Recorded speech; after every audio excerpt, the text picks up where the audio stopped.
Alright, we're back. Yeah! You've waited all week for your dose of ... stupid. Quiet down, dummies, I'm talking. It's #WrestlePals. Shut up, dummies.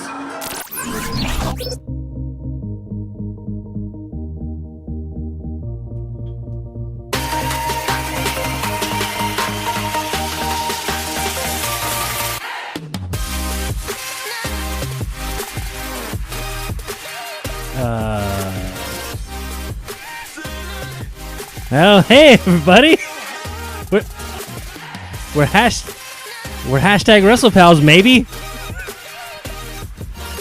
I'm fixing that. The people want to see more of you, Justin. I've had complaints. Don't got near enough. Hold on. I'll introduce you properly. I'm sorry. Hey everybody, it's #WrestlePals. We're here probably. Dang, we got booted fast, eh? Oh, jeez. This is your weekly dose of ... stupid. Hey, I haven't introduced you yet, so you can't talk. Just saying, Christmas falls on a Wednesday. I don't know what we're gonna do. How far are we gonna ride this weird train out? Can't answer yet. This is all hypothetical at this point. Hey, look over there, everybody. I'm gonna wait till he has that can in his hand, because he needs it in order to... You didn't have to stop what you were doing, I'm sorry. Hey, look over there, everybody. It's #WrestlePal Justin. He, as you may know, is a real man of science.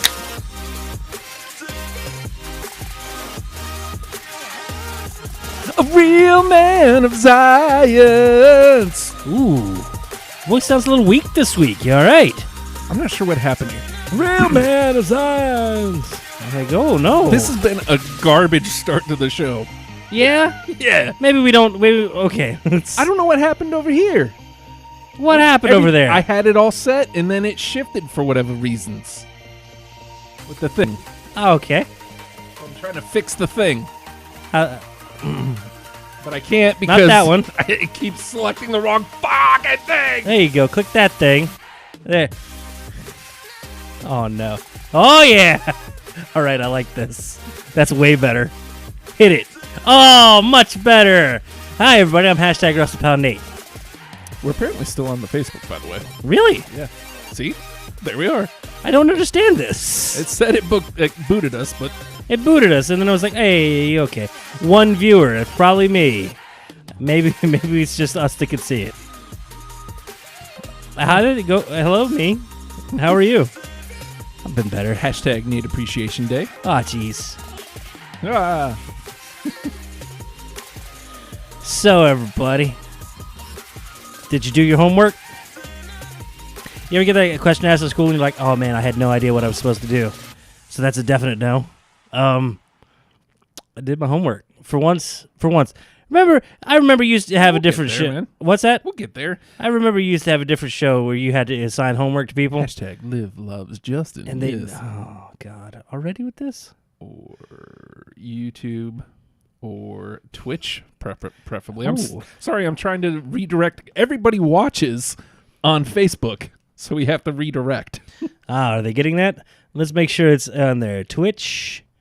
Is that TV? Twitch.tv/oh hi Justin. /oh hi Justin 14. Mm-hmm. Because that's how old he is. Mm-hmm. He doesn't look good, but he's 14 years old. He drove here illegally. I would never do such a thing. I would never drive illegally. You wouldn't? No. Why not? No, man. Why not? Because I don't like to break the law. What are you doing? What do you mean, what am I doing? #unfollow Liv? Why are we unfollowing Liv? #commitment. We're not. Is that a new Liv pic? Let me see. Oh, my God. What the hell is this? What do you mean, what the hell is this? Is she okay? Why is she holding her chest? Is she having some sort of cardiac issue? No, she's giving me a cardiac issue. Some sort of brain bleed. My heart does feel like it's... Looks like about she's to race having out some of its left-sided chest. weakness and some trouble talking. Much like I will, probably in about... I'm going to guess the over-under is about 75 minutes into the show where a water starts sounding like a good idea. Mm-hmm. Not yet, though. In fact, bring on the iced coffee. I'm excited. Iced coffee and sugar candy. It's delicious and good for you. You got Invisible Cup this week? Mm-hmm. That's what the Zions is going to go in. Mm-hmm. Oh, we've got so much to talk about, sort of. We do. We went over some of the subject stuff before the show, and in the rando notes we got. Where did you want to start first? Well, let's put this out here first. Because we really can't start anywhere. Let's start with this. Your new WrestlePals champion, for her submission of American Captain American males, is What the hell was Jenny Zell. What was the game? It was hashtag WrestleHeroes last week. I can't roll my eyes any harder without Hashtag live in Justin for life. Well done, Joe. That's tremendous. Can we get that to her so she knows? Someone should tell. Someone should tell her. STL. Someone tell Liv. Someone tell her. Oh. Mm-hmm. I thought her started with an L. Tell I get Liv confused. because I love her. You sure we don't need to take you out to a Wawa parking lot with a bullhorn again? That's actually 2 months away. The anniversary of her following me. For Christ's sake. Justin, that's not a thing. Yes, it is. Well, okay, it's a thing, and I know you've made it a thing. But, damn, man. Like you're counting down the days? What do you do? I just know it's in early July. That's Is it Merry Livemas? What do you call this? Yes. Livemas. Livemas? Mm-hmm. Sounds like a terrible condition. Like not bacterial or viral of nature, but like fungal. Like I got a weird brain fungus. Like, I got the Livemas. My initial thought is for the game this week, hashtag you're a dump. Because what follows hashtag you're a dump? Hashtag get my bags. Why do I know this? Get my bags. Because you love Scott Steiner. How would you not know? You're a dump. Who doesn't? Get my bags. Like I've never wanted to go to a Shoney's until I heard that he owns. It's a lie. I'm down for a Shoney's whenever. So Facebook wouldn't let people comment on things. Aye. Yeah, because the video is blocked. But I never really wanted to go to a Shoney's until I heard Scott Steiner owns one. Then I'm like, I don't know. I'd kind of like to go there. I hope he's just sitting there eating the fake eggs on the breakfast bar and just pouring cheese over top of it. Mm-hmm. Oh my God! I just want to see Scott Steiner eating fake eggs and cheese. Okay. That would make me happy. All right. So, think he lets Rick work there? Hashtag you're a dump. Right? Well, this goes without. Oh, you're starting a thing. I'm sorry. So, I'm trying to figure out what that would be, but I'm sure we'll stumble on what you're a dump would be as we talk. Because get my bags being the follow up to you're a dump. Leo Rush doesn't want to get nobody's bags. It's a hot topic on the old interwebs there. It's been brewing for a little bit. Yeah, absolutely. So do we have some key piece of evidence or some key event that has set everything in motion here? Well, actually, I don't know what it actually stems from, but he's gone as far as to say no, I'm not carrying people's bags. I refuse. Because of optics, and this is one instance where he's playing the race card where I honestly don't feel like the race card should be played. Because normally I 1,000% believe in playing the race card. Because generally speaking, it is about race. In this instance, who and how? So he is saying that he doesn't want to carry anybody's bags. He doesn't want to get anybody's water because it would look like to somebody who sees him is a young black man is carrying bags for somebody. He doesn't say whom, although I assume he's traveling with Lashley. I don't know. It's always weird who's with whom at whatever point. Whomst with his whomst at whatever point. I don't know, man. I mean, I'm on the peripherals. I mean, what the hell do I know? Yeah. Because hashtag I'm a dump. Is that how it works? Hashtag you're a dump. What? Just get my bags. I just want to be indignant. I'm gonna go. They're right there. I'll get them. Whatever. Come on, fucking guy. I'm breaking out the chuggo early, huh? I deserved it. You're fine. where is the evolution in the locker room? Because we see like on the other end of things. Because in like topic 2 for the evening there, the locker room feels like it's had some leaders that have come out of the woodwork, ready to be kind of the voice of, for lack of a better term, positivity. Well, Ellie brings this up. Another thing that Leo is, he's bringing his wife into the locker room a lot. It don't. And I guess Finn Balor pulled him aside to talk to him about it. I don't know if that's been substantiated yet, but that is definitely one of the things that's been going around. And Finn Balor is looked at as a locker room leader. There's not wanting to be belittled or whatever, and then there's kind of respect. Like, right. Well, and that, because I hear that and I immediately hear, whoa. I'd love to see how he reacts in like the New Japan dojos. I know, right? Uh-huh. Yeah. But now clean that up and give me some food. What? No. All right, get out. Yeah. Because that seems like a very quick way to be told to get out. No, it's not.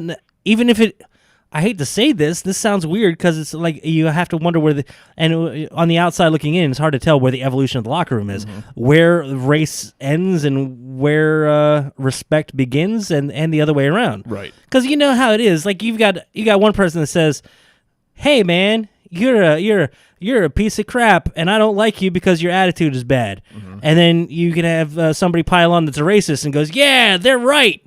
Because you're also that I don't like." And it's like, no. But, I mean, this is right, but your viewpoint is kind of bad on it. It always depends on who and how. But I don't know, man. I get a feeling the locker room nowadays is more respectful. Now, if this was like the 80s, I'd say, yeah, there's a tinge of that. But Yeah. I don't want to make excuses for it, but it's almost like, yeah, it was kind of a part of it then. Is he getting singled out? Is he getting some sort of weird special punishment for it? Or is this hey, welcome to you're traveling on the main roster. Yeah. We'd like you to fit in here. We have a camaraderie, a brotherhood, a family, and there's kind of a pecking order, and there's a lot amount of respect to be had and earned, and we want to welcome you in, and this is part of how it is. Yeah. We want to make sure that you respect us. Now, should that be commanded or should that be earned? Or should he be given it right out of the gate? And at what point does he step over lines? Bringing non-wrestlers into... It doesn't matter if it's your wife. Doesn't matter if it's your family. Doesn't matter who it is. Bringing non-wrestlers into the locker room seems like a big no-no. Yeah, I mean, like he tried to clarify it as it was WrestleMania weekend, which it would be understandable. But I don't know. Even then, I would say specifically do not.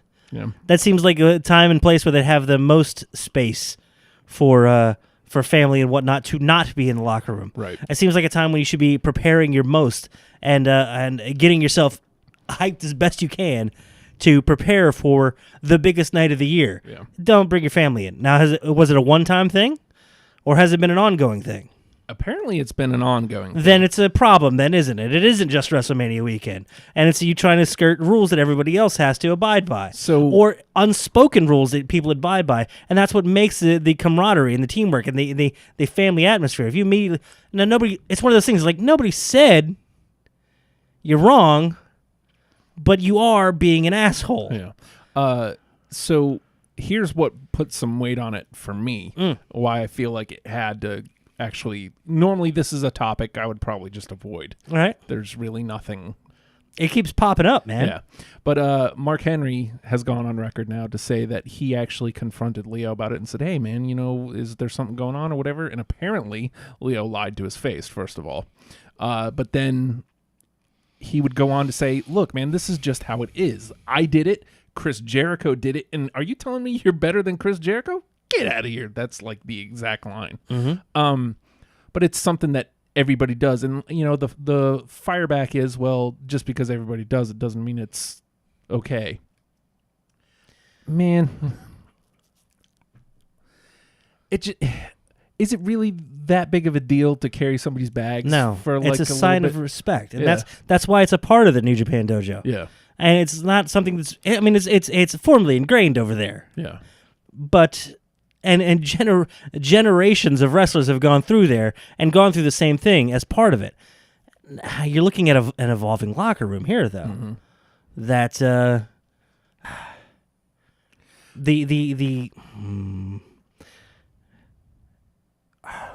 don't even know how to say it.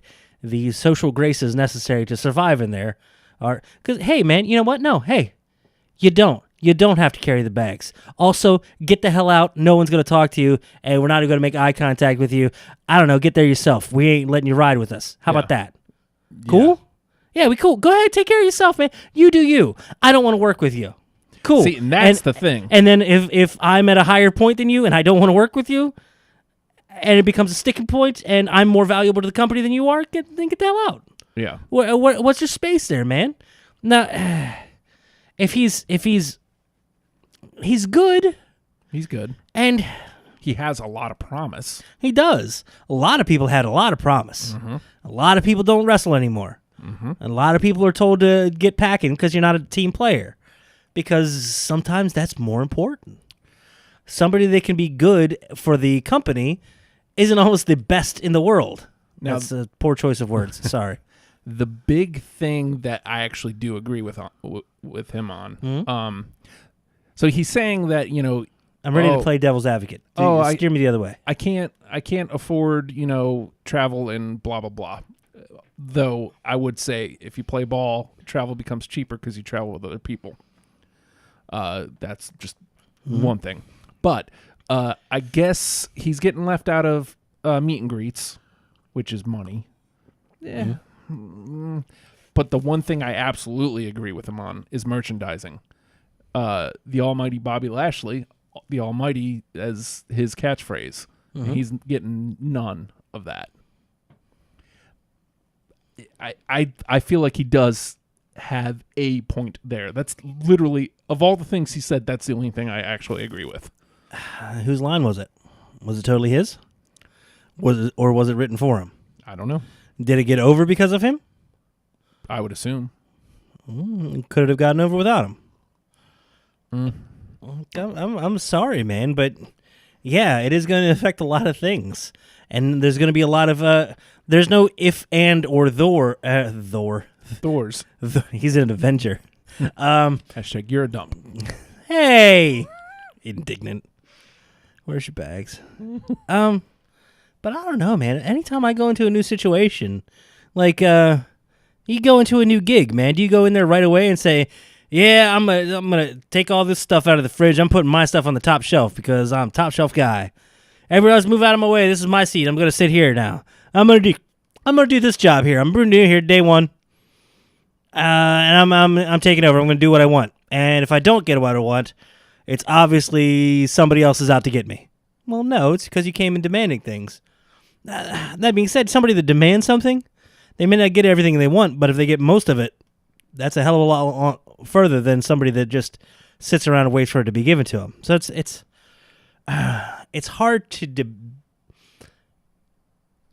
definitively say what's right and wrong, but what it's doing is taking him off the weekly product. Yep. Making him less visible, and the only time he's visible right now is they're putting Negative a spotlight light. on the negativity. Yep. They're hey, this positive, it can go away real quick. This positive can go away real quick, and all you're left with is you and your character. And we're not talking about the character you play in the ring. We're talking about the character you portray online and what everybody else that has free reign to say whatever the hell they want about you. Now, they can say something positive, they can say something negative. We don't control that. How do people feel about you, and how does that affect your reputation? And do we want to associate with somebody with a poor reputation? You talk about Lio Rush's reputation. I remember one of the things I worried about when WWE signed him is I remember a couple years ago, this is the dude who did the one spot wherever it was. Like he took a table bump and got up immediately. Like he went through a table and no-sold it. Yeah, stood up, got right up. Mm-hmm. Man, that guy is going to be a problem. I don't know how. Where's Austin Aries at? Good question. Good question. All the talent in the world, man. Yeah. character and charisma as far as the eye could see. In-ring ability like no other. By the way, maybe we should, like, for the and I quotes, not do WWE ones anymore. Good point.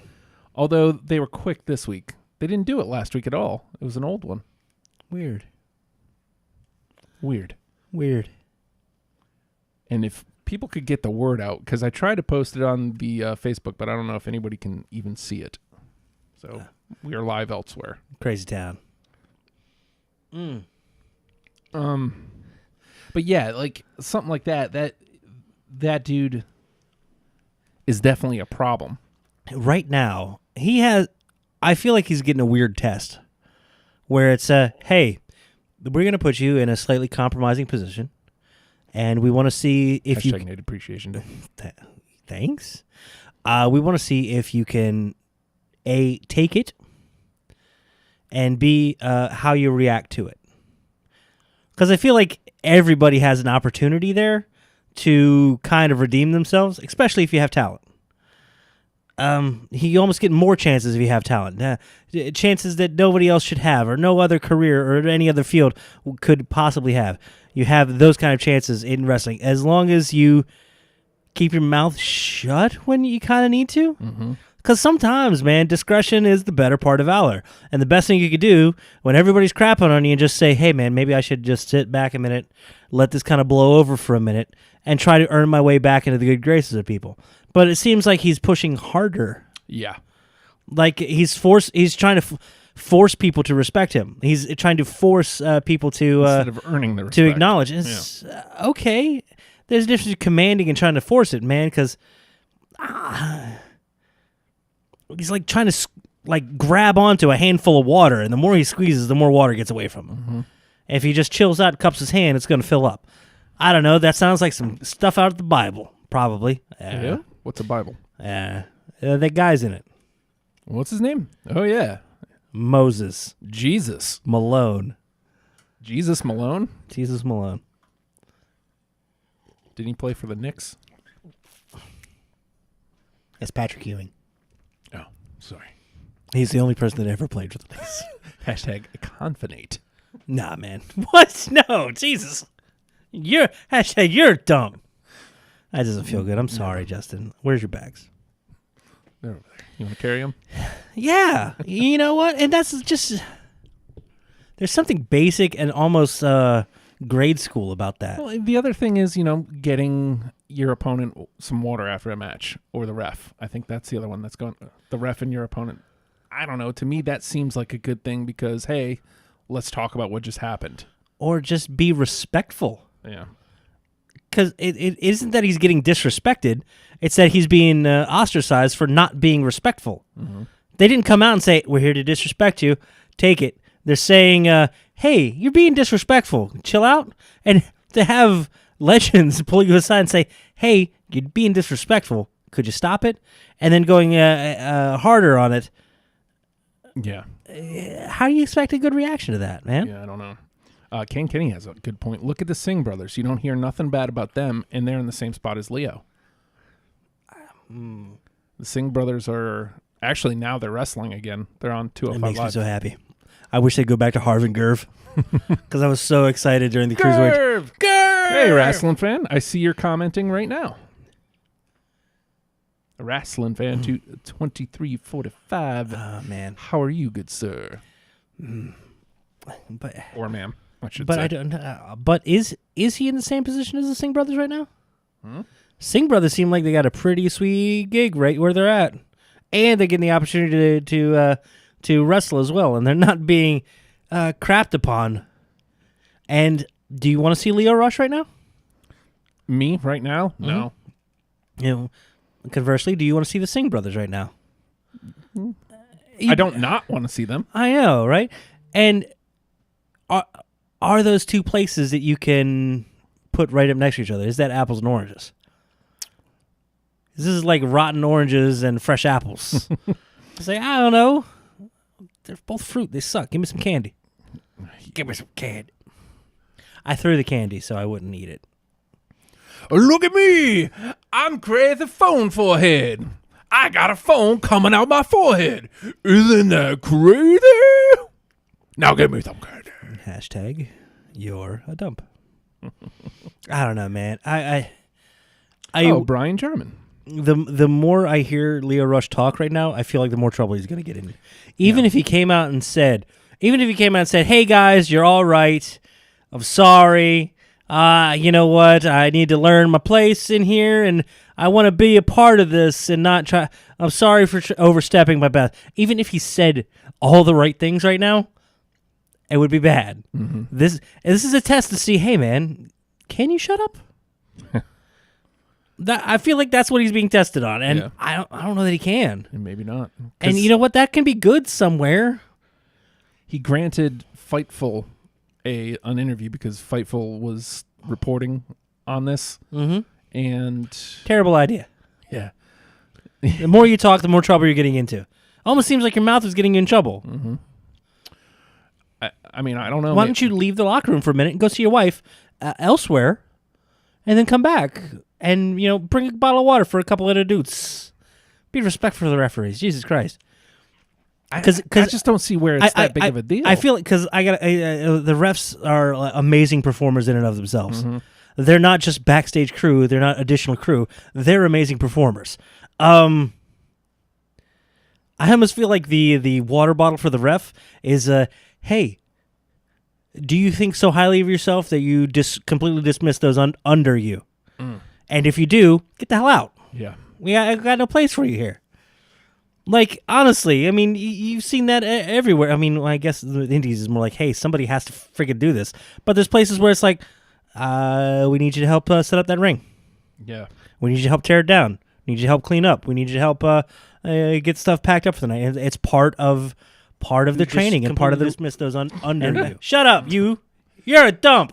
Hey, that felt good. Oh, he feels bad though. Dude. Everywhere. I mean, I haven't. Stop. Okay. Somebody has to freaking do this. But there's places where it's like, shut up, you. We need you to help set up that ring. We do. If you want respect, give it. I guess, but he's trying to command it first, and there's no guarantee that he's going to give it. And as a result, he's getting a complete blowback as a result. I don't know, man. Honestly, I haven't seen enough of him that I'm that excited. He's amazing every time I've seen him. But as far as his character, I don't care that much. And I'm not willing to tolerate good dudes having to deal with that horse shit for the sake of keeping him. If he was gone tomorrow, I'd be like, that's cool. I don't care. Unfortunately, what? I hate that. I feel the same way. I hate that because I was starting to dislike him for all the right reasons. Yes. He's good at what he does. Mm-hmm. Is it worth all the garbage? No. No, absolutely not. Not even close. Nobody. I can't even imagine it being the company. Like, it's not even worth it as a fan right now to deal with him. Mm. And I just watch the program. Because I hear about these good dudes who are super respectful, mm-hmm. very power of positivity oriented, that are trying to help, mm-hmm. trying to build a community, being as respectful as possible and fair and intelligent. And I don't want them to have to deal with garbage, man. So you bring up power positivity. What? Let's bring that up specifically. If this was a race problem, mm-hmm. don't you think first at the very head of the line would be Kofi Kingston, Big E, and Xavier Woods saying, yeah, this is for real? I think Big E would push everyone out of the way and be the first one to comment. And he would be right. Because we've heard in the past the idea of locker room leaders mm-hmm. and a wrestler's court.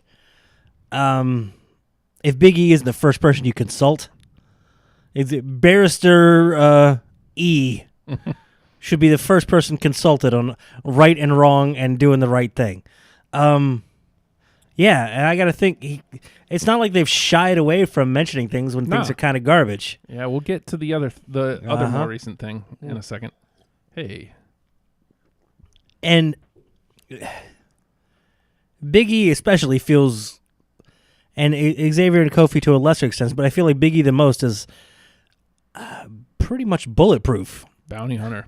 and he's made himself that way out of oddly enough being respectful, being right, being righteous, defending those who kind of can't defend themselves, stepping in and stepping up where the right and good needs someone to step in and step up, and standing up to bullies and bullies and bigots and awful people. And so if he hasn't said, "Hey, Leo is getting a bad deal," I don't know if he has to be the arbiter on everything. I know. I mean, I'm sure he's busy. He doesn't have need but like I said, like legal briefs. If there was even a breath of legitimacy to what Leo was saying, he would go to bat. They would go to bat. That being said, I'm sure every single one of them has been exactly in his position and done the team building, career building, respectful thing. Because, okay, this is another thing that I feel. This is probably like the least on Leo. This is probably like the least toxic the WWE locker room may have ever been. And you're asking them to tolerate potential toxicity. Yeah. Nah, man, they don't have to or need to put up with that. I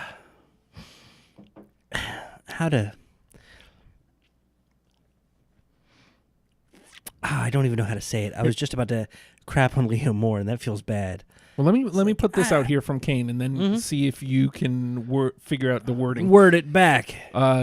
Kane says, "Got look at it. You got to look at it this way. He's only 20. He's 24 and only in the Indies for 3 years before getting signed. So he is young. Yeah. Okay. However, that gets to the point I was. 24. That's the point I was gonna. What was that? Liv Morgan's 24. You don't hear anything. You don't hear anything about anybody saying she's being disrespectful, do you? No. No, because you know why? Just saying. She sat back and learned from Ruby, who's been a vet. She has come up with Sarah, who is a vet, and she's worked and put over and made everybody she's been in the ring with look great. Amazing. And it's almost like she has a fan base as a result. Weird, huh? Huh. And Justin. Weird. Yeah, I'm more than a fan base. Okay, Leo Rush strikes me as... interest. Ow, that hurts. So good. Oh, Justin. Oh, no, it's fine. Hey, let's look who's on her. Oh, there she is. # commitment. That would be amazing if she showed up right as I was... She's trying to check out the Facebook page right now, but then she can't. Today was the week, Justin. I feel like Leo Rush is giving us... Woo, wrestling fan. Woo, he's got a good question. We talk about that almost every week. Here's the thing. If you go into a situation and you think you know everything, you're immediately... This is just old platitudes here. If you go in thinking you know everything, all you know is all you're ever going to know. Oof. You're never going to learn more than where you are. You're never going to exceed. You're never going to excel. You're never going to pick up anything from anybody else. You're never going to grow. And you're in a situation where nobody's going to give you anything else to grow on or to develop yourself. Now, if you go in thinking, I don't know nothing, but I'm ready to learn, and you're respectful, people pour that knowledge in, and there's so much room and so much information and so many life stories and lessons to be had there that if you were just to quiet down, listen, and maybe, hey, when you get those bags to somebody, you get a story, you get respect, you get a potential, you get insight, you get somebody to watch a match and say, hey, I like this, I think this works for you, and you can say in your head, I don't think he's right on the mark, but you could say outwardly, I respect that opinion, I appreciate you watching and let me know how you feel about it. Amazing little things like that. You get the feeling that he likes, or he knows everything that he's going to know right now. He knows a lot. He's very good. But, again, you have to have all things to be part... Hey, I think we're back on the Facebook. Hey, Mark O'Handley. You have to be kind of all things to the... you have to be a good dude. You have to be a good wrestler. You have to be a good character. And you have to get along with others. If you're missing one of those pillars, you're not going to succeed. Can you see us right now, Mark O'Handley, on Facebook? Can you see us? And I'll wait for that response. Yes. Hey, it's working again. Okay. Whoa. I submitted a dispute with WWE. You got us in a fight with the wrestling. We won the last one. Feder Entertainment? So Enter Federtainment. So we're working. It's working again on Facebook. So that's The World Wrestling E. Marco Hanley. Just to let you know, we did get booted because the video we were doing, they own that video. So we were. But bad. yeah, see, that's why I think WWE put Leo with Bobby to learn from him. Mm-hmm. Yeah, that's a good spot to learn under. Hell yeah, like, he was Vince's guy the first time around. Mm-hmm. And you know what? I got a feeling Lashley during that first run. I'm betting he had a lot of the old timer dudes or the guys that had been there for a long time and be like, "Who the hell's this kid? Yeah. Oh, getting a rocket strapped to you, are you?" Yeah. And I'm sure he had instances where he had missteps, and then he had several instances where he was like, "I'm gonna shut up and I'm gonna learn." Mm-hmm. And he learned. He went over to TNA. He went elsewhere. And he got better, and he came back, and he's a fully formed, packaged superstar. Mm-hmm. Superstar. A superstar, if you will. Mm-hmm, I do. Superstation. No. 605. And yeah, man, to be with Bobby Lashley is a fantastic place to be. Hello, Brian. Or if he's looking at it as a punishment, oh, I'm a manager? That's not good. I'm a star. Well, then, cool. Go be a star somewhere else. I think that's the other thing is, I guess, now the rumor mill is that he's trying to get out of his contract. Like he turned the rumor mill. That again, this is unfounded. There's no proof to this, but apparently you will be punished severely then. He rejected a $300,000 deal or something. Mm. Cool. Complain about being broke and then turn down more money. Cool, man. If you will. If you will. I like that he thinks that it's guaranteed that he'll probably get picked up somewhere. Everyone will be picked up somewhere except Sexy Star.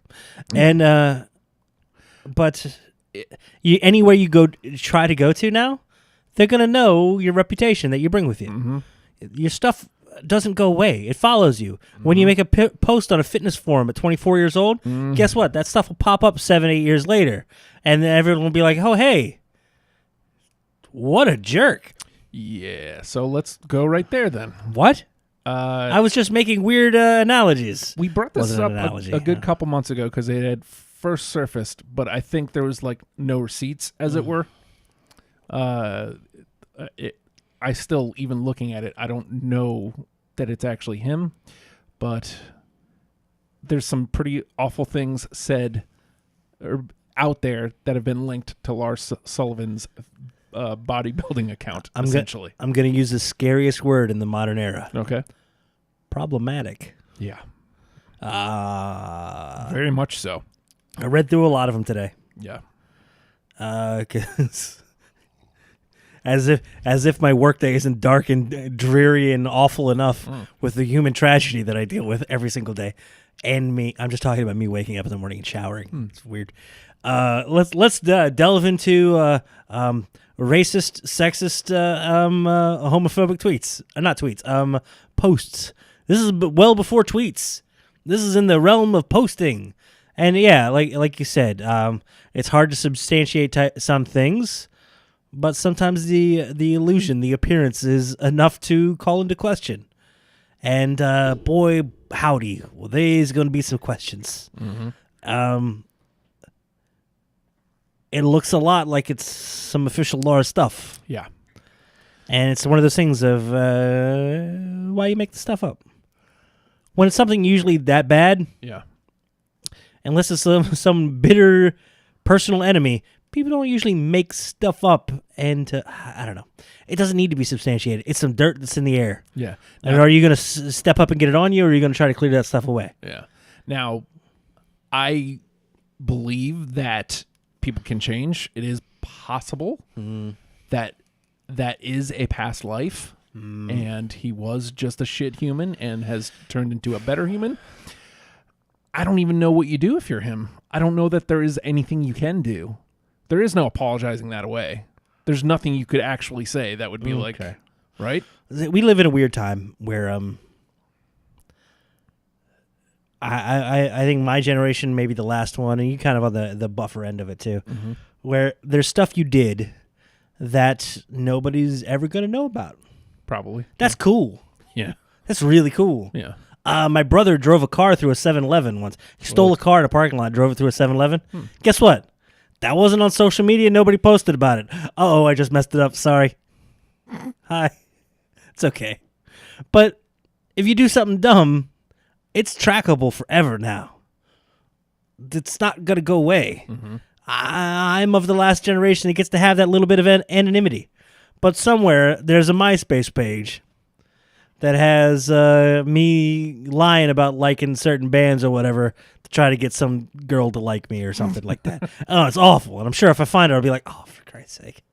Oh. But Lars Sullivan is not of that generation. No. The post, He's a couple years. He's 31 years old. This is what I was looked at. And the posts were from about 7 years ago. Mm-hmm. So allegedly and supposedly. Also supposably and Sepulveda. But Boulevard. 7 years ago he would have been 24. Which Very stupid age, apparently. it is, man. Because that was another thing that was in some of the posts were talking about how people with like mental illnesses and anxiety, those are just weak people and they just need to get over themselves. Meanwhile, let me make weird noises. Apparently, the reason why he didn't debut earlier this year is because he had a little bit of some stage fright, some anxiety issues. But here he is 7 years ago saying these things. Now, though the 24-year-old Lars Sullivan that's represented in these posts would disagree with it, we almost, society-wise, I almost feel like we give more of a pass now. It used to be like anything you said before 18, I was like, he's a kid. Same, Brian. He's a kid, but he did some dumb stuff, but he was a kid. If you did something you did at 14, 14 is damn near forgiven, no matter how soon after 18 it is. Like he was 14. He did something dumb at 12. Yeah, he spent a night in juvie. Ooh, big deal. Hey, what's up? Tell me your story. What's up? I feel like that age of maturity is higher than 18 now. Mm-hmm. And almost like society is moving that way. Like somebody isn't an adult until early to mid-20s, somewhere in there. But 24, a bit beyond. Yeah, you a should bit know. beyond the pale. But yeah. Well, what? so there's a difference. Yeah. Like Brian German says, I was drunk at 24. I could say the same thing. Mm-hmm. At 24, I was way into my drinking days. Actually, it's funny this comes up because a couple years ago when the NFL, all the NFL players were beating the shit out of their wives like scumbags. A couple years, we're talking 80s, 90s, 2000s, No, today? like, it was, a couple years ago. Oh, okay. And Sorry. I went on a tirade on Twitter, and I was just like, yo, I can't believe you people are still watching the NFL. It's garbage, garbage. And I was actually confronted because they knew that actually I had responded to Stone Cold Steve Austin.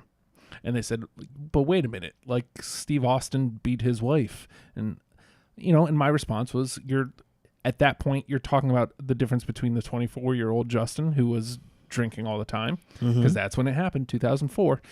And we'll say 2014, I was 10 years, 10 years on, yeah. 10 years older and 5 years sober. Right. So, like, it's almost a different human.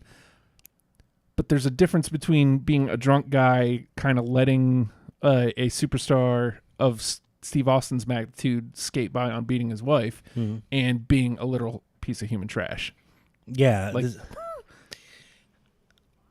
not to excuse, but if Lars is having some sort of mental issues, like he said, he had anxiety and they held him off for a little while. 24, 25, 26 are some magic numbers for. This sounds like I'm making excuses for it. This is another reason why I'm willing to accept 24, 25, 26. If you're going to have a psychotic break, that's where it's going to happen, is between 24 and 26. It goes a little higher. It's usually like 23 to 25, about a 5-year range there. Now, that being said, I think, and I have nothing to back this up on, there are other things other than psychotic or breaks and or full-blown schizophrenia where it's like that weird for lack of a better term, completely non-clinical, the asshole comes out. Mm-hmm. Between 23 and 28 is full-on asshole. Where do those bad things happen? And it feels like 28 is where people start going like, hold on, I got to get some stuff together. Yeah. Okay, this is enough. Or they die. I was going to say the rule of 27. The 27 rule. Yeah. I feel like that all weirdly ties in. There's like this universal rule that revolves around that 27 because those weird people break between 23, 28, and there's a lot of people that don't break, but they have a lot of they're running in the red, man. Their tachometer is fully in the red, and they're revving the entire time. And some people break, some people go schizophrenic, some people have psychotic break, some people go weird, and that's where a lot of people. It sounds like I'm making excuses for it. This behavior is a very angry, very lonely kind of loner speech, man. Yeah. Reading through it, this isn't stuff you haven't heard before. No. People have this dude in their family, and it's right around that age, and some people never grow out of it. Some people stick with that stuff forever. Like I said, they think they know everything that they need to know, and that's where they stay forever. I'm willing to believe that somebody before the age of like 27 does a lot of dumb stuff and they can come out a better person. That being said, I don't know if 31 is close enough to being far enough away to really completely excuse. And you don't get to completely excuse. No. You've had things that have happened in your past. You own those things, right? They've made you who you are. Yeah. And you're better as a result. You're a good dude. I wish. I didn't say that on the record. It's off the record. Off the record. Hey, Justin, you're a good dude. I try to be. But you Someone need, should tell Liv. but you have to own those things that make you who you are and be better as a result. I've got bad garbage in my past too, but I've tried to learn and be better as a result. Again, it just feels like I'm making excuses for it. The comments were bad, and they kept getting worse and worse. So, to that, again, the sage that he is, Big E, has commented on this because I'm sure plenty of WWE superstars are getting bombarded with it. Hey, have you seen what Lars said? And What does Zack Ryder stand on this? Yeah, right. Zach? The response from Big E. He says he likes toys. Huh, weird. I agree.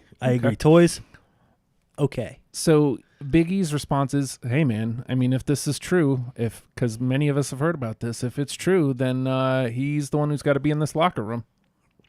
The man is a modern-day Solomon. He really is. Fair and just ruling. He's not accusing, but he's saying if this is... And he doesn't even have to hang that albatross around your neck. He's not grabbing a bird and saying, here, boom, wear it. Shame, shame, shame. Throw pancakes. Shame this man.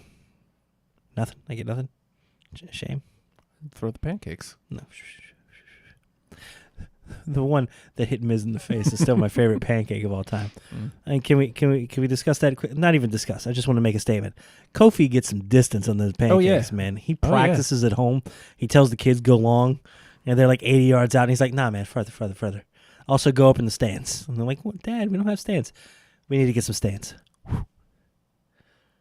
He's got good follow through too. He'll like throw across the body. He'll throw against same distance. Pinpoint accuracy. It's amazing. Them some flying pancakes, Jack. Ah, man. But so well. Dude, it looks like if you pour syrup on them, it would just all filter right into the middle and they would be so good. I can't eat them pancakes. Yeah, you can. I can't eat those ones either. Well, no, I can't eat pancakes, period, right now. Oh, okay. Trying to be a good boy. Justin, I believe in you. I'm trying to slim down. I believe in Justin. You do? Do you? It never doesn't. I never don't laugh. I'm trying to get fit for Liv, you understand, if you will. She gonna look at this body and be like, I needs to have that. For what? Don't answer. Don't answer that. Good Lord. Look at you in your outdated shirt. Aw. Do you like owning a shirt that's of somebody that's not around anymore? Or a group that don't be? People still wear NWO shirts, jerk. No, yeah. Believe me, there's some dude out there right now with that Austin shirt with the stupid snakes for hands. It's like a popular ass shirt, but I look at it and I'm still like, I mean, I get There's it, people but wearing shirts of Sting's face. No thanks. no, I'm good, man. I'll stay. But Lars's posts covered a lot of territory, man. From homophobia to weak-minded people are the only people that get mental illness. They just need to be stronger. To Garbage racism. basic ass garbage racism. I'm bad. I feel bad that one's like that's a gimme as far as the bad posts go. One even saying, hey, there's gray area as far as rape goes. Oh, jeez. What? No, there isn't, man. Nope. Doesn't exist. There is no gray area with rape. How about we get to a case-by-case basis before we even make a statement even close to that? Yeah. And then we'll say, no, because look at this case. No. Let's skip the hypotheticals. Let's get to actual cases and then go, no. Okay? Oh, I see what you're saying. No. Oh, you have a good point. Also, no. No, you have an awful point, but You have an awful So point, no. and also no. Because it's weird, because Big E's wisdom comes out of the hypotheticals, kind of, but then they jumping to conclusions, and the bigotry, racism, jumping to conclusions is also based on the hypotheticals. Weird how one can find wisdom when they come from a good place, and they mean well, and one can be a total piece of garbage when they come from a bad place. I don't know. I don't know if 7 years is enough time to forgive. And I don't know if the difference between 24 and 31 is big enough for somebody to have a lot of growth. Well, Also, how the hell was this not vetted in this age? I know, right? And then, you look at the guy, and he has the look, I hate that, but it's true. Somebody actually said in a chat we had Jessica Havoc lost her WWE contract because of some old tweets, and there was a period there where a lot of people were losing their gig because of old tweets and stuff. I don't know how this doesn't get found, and What's her face? It was posted with the Nazi symbols and stuff. I don't know. I'm surprised nobody's brought up Asuka's old Kana character, where there's some costuming in Asuka's history that is terrifying. But it's also culturally different there. Maybe Abhorrent. that's Well, yeah. I mean, it's abhorrent in Western culture, but in Eastern culture, it's like, hey, that's just a thing. What? Yeah. Weird. I'm not in a place to where I can forgive him, but I also am not in a place where he's just going to have to be persona non grata to me, I think, which bums me out because I'm enjoying what he's doing on television. But I am too. How else are we going to get that famous Matt Hardy standoff? That's better than everything that's ever been in the Broken Universe. I can't wait to see Matt Hardy versus George Mizanin. WrestleMania 36. That's the main. Can we take a moment to appreciate Matt Hardy's complete and total self-awareness? Where it's like he did a thing. Like, this is like if I was ready for you to attack me and I just went, that's and it's like he immediately knew. It was like, oh, that was dumb. Hold on. Before anyone else gets a chance, I'm going to own this. What's up? Not only does he post himself in his weird, I don't know what kind of stance that is, but it's a stance. Like, I'm not a fighter man. But I see this and I go, all right, calm down. Sir, please. We'll bring... And then the always self-aware Matt Hardy posts a picture of the WWE 2K20, I guess, cover SmackDown versus Raw. There's Matt Hardy with his pose versus George Mizanin in his pose. Yeah. Putting up their collective dukes. And Put up your dukes. I got no dukes. I got no dukes. I think it may have been Brian Jarman who asked this, and I apologize if it wasn't Brian, but he asked, "What is it with fans nowadays? They're focusing more on the writing rather than the wrestling." I don't know. I've asked this question a lot. Okay. Let's dig into that. Well, and I we got don't have ideas to get too already. far because we can move it into the discussion because you did your homework. We can start here and move into your homework. Mm-hmm. But I don't know, man. It's as we get old, like, because in the Attitude Era, I never once thought about writing. I mean, I still choose not to. What you mean? What you mean as far as writing? Like, I never thought about booking. I just thought about I'm 'Cause watching there wasn't any. Monday Night Raw. Uh-huh. I'm watching Stone Cold stun people. Mm-hmm. And I think that would be the argument that they have. But I think the problem is I feel it's a different product today than it was then. Even that way, close. yeah. At this point, I feel I need as a fan. I mean, I don't presume to speak for everybody else. I need a full show with a cohesive storyline where everything threads together and we have consistency week to week. That sounds like a very short, succinct sentence. I understand it's very hard to do. Mm-hmm. It's your responsibility and your job. If you want ratings and me to be interested and to not be able to just go F this segment. If you want Drew McIntyre to come out and confront Roman Reigns and me to not go, I don't care. If you want to see, here's a weird little segment with the Usos doing childish garbage to the Revival, and I'm like, what is it? Okay, I don't care. I get it. That's what it is. I need something cohesive throughout the entire story, and I haven't had that in a while. And it's a really, really hard thing to do. It's not easy. SmackDown consistently closer than Raw is, and I'm not seeing much of anybody else come close. But it may be an impossible feat. But the difference being, yeah, they may not be getting you. You know, they may not be reaching you.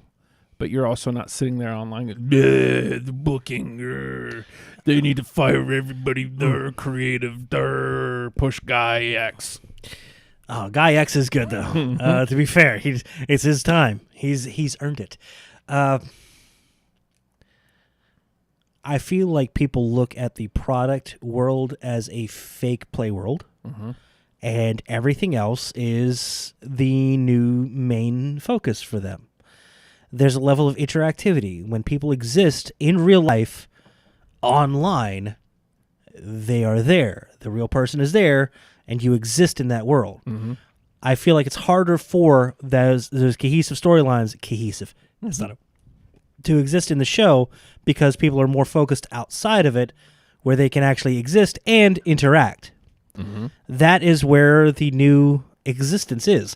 And those people that are amazing online, they make you want to watch the show. Watching their history. That's one of my favorite new GIFs. Yes. Watching how they interact online is where you're getting more excited about them, and then you tune in weekly to see what they're doing. #commitment. That's what I'm doing. Like you see, Big E's not going to be back in the ring anytime soon. Mm-mm. Big E is relevant as all hell right now. Yeah. Ciampa, active on Twitter, updating with his recovery. And amazing, existing in that, what is, I hate to call it the real world, but as far as existence goes and where fans live and breathe, I'm interested in him and I'm excited for when he comes back. But then you get guys that are like, for lack of a Roman Reigns and a Drew McIntyre, they almost don't exist in that world. Right. And as a result, when they pop up in the show, it's like, I don't care. But a weird a-hole like Randy Orton, I've never been more interested in Randy than I am right now. You know why? Because he's just like, I'm a curse now because I can. Whatever. I don't like that dude. He's bad words. Guess what? That's great. And people that exist in that real world build excitement for the fake world of the actual wrestling show. And people feel like they exist in that world too. And I think that weirdly encourages them to post and write and tag and put out their thoughts and give their opinions on everything and put it in the face of things and slander people openly and openly just make things up or be just awful people or be too cool for school because they feel they exist in that world. Guess what? You don't. You don't. When you're an awful person, everybody ignores you. Or they get mad at you. And if that's the way you want some attention, that's cool. But you don't exist in that world. But I feel like that's why the majority of people exist there. And also a big reason why I'm not as prevalent. I like seeing tweets. I like people to tweet at me. Ask a question. I might answer. I'll see it. I like it. And I'm like, oh, this is cute. Don't you dare. What? Son of a bitch, stop it. What? I'm not doing nothing. I enjoy that, and that's actual interaction. But I feel the vast majority of people are just going out in the woods and yelling, and they feel that's the real world, and they feel they exist and participate in it. And that's the feeling that Attitude Era had when people watched a Raw. Was like, this is the thing, and we exist in it because we're watching it together. Watching a show doesn't mean what it did back then, because everybody has this new world to exist and live in, a more interactive world where nobody's interacting with you. Excuse me. I'm getting a tweet probably. I hope you, for the love of God, I hope you just tweeted Liv and not me. Hold on. I'm going to wait and see what you tweeted. Why are you smiling? Stop it. Hey, Nathan. There you go. You know what that is? Your commitment. That's commitment right there. Hey, Nathan. That's my boo-boo kaiju. Hey. Oh, so Chris Witt has a good point because Yes, sir. channels like JD from NY, WWE What Culture, so on and so forth, you're going to get more people focusing on writing because they make you think about the writing, not just the wrestling. But again, you're not just sitting back consuming the product, whether you like it or not. it's a new product now. Yeah. It's different. It is interactive in a way. It's as deep as you want to get into it. The deeper you want to get, the cooler it is. The things I enjoyed about my homework this week were the deeper things that I knew going into it or found coming out of it. So let's go there then. Well,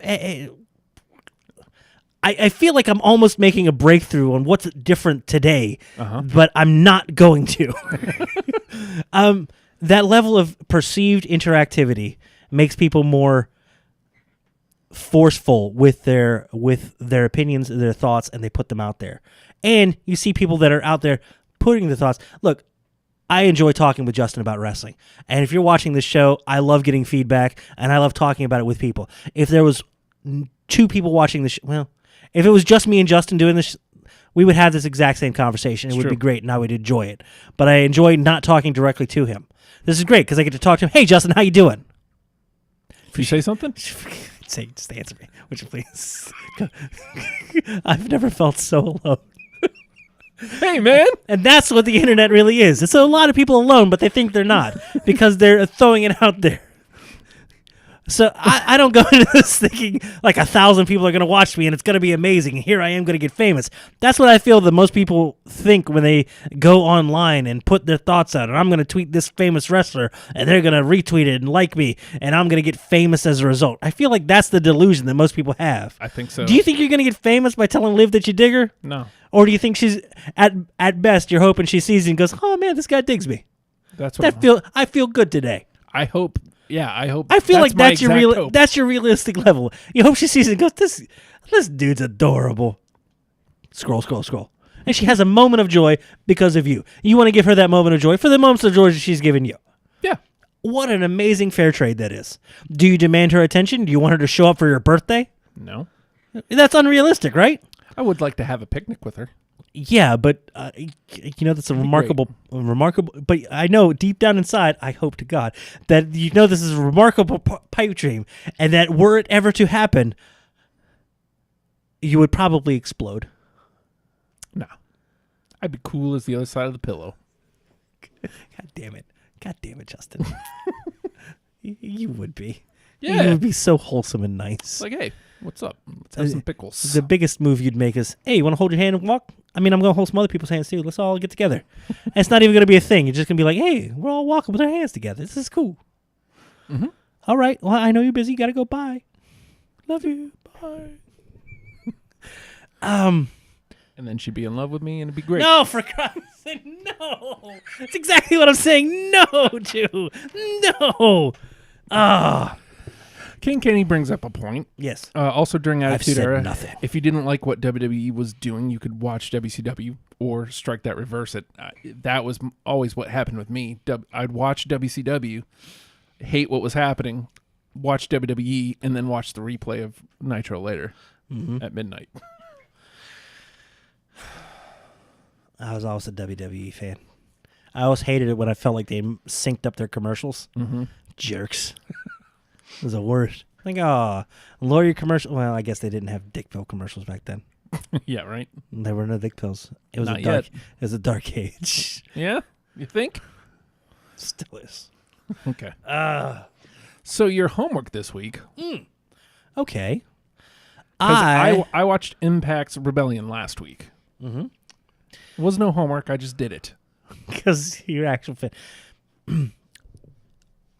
This is what spurred this along. Was a lot of people are crapping on WWE right now, and it's not even has anything to do with their product. It's the cool thing to do. It's the cool. It's weird. Once a statement has gravity to it, everybody latches onto it. Everybody's pulled in and goes with it, and they're like, "Oh, the ratings are dropping." Well, USA and NBC are and Fox is concerned, and I don't know what they're gonna do. It's like, I'm sorry. Did you talk to Mr. Fox and or Mrs. NBC? No, you didn't. No. You heard somebody say it, and just like we did, everybody heard the things. Yeah, of course they want ratings to be up. That's the thing they have to go by. It's cool, man. But I decided, hey, let's explore some of those alternatives, and I decided to watch ROH this week. And I did it like right before the show tonight.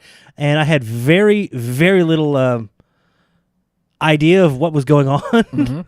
And that was okay, because I wanted to go in completely and totally fresh. And you watched Impact, and you've toyed around with the ideas of Impact. And it was you enjoyed it as well, I right? enjoyed Rebellion, yes. I didn't want to jump in on a pay-per-view, because ROH has been doing this weird thing lately where it's like, hey, here's the ROH and New Japan show. New Japan was great, and everybody collectively sighs at ROH and goes, eh. Here's a. I got more on that. Here's something with ROH and NWA. NWA, yeah, they're still here. It's cool. NWA and ROH getting together. This NWA sounds pretty cool. Wow, what a throwback! This is kind of amazing. That's what Hey. me I know, verbatim right? last week. And here's the ROH stuff. All right, it's cool, I guess. ROH has been doing a fantastic job of presenting other people's product. I didn't want to jump in on a pay-per-view. I didn't want to jump in on anything that had extra stuff in it.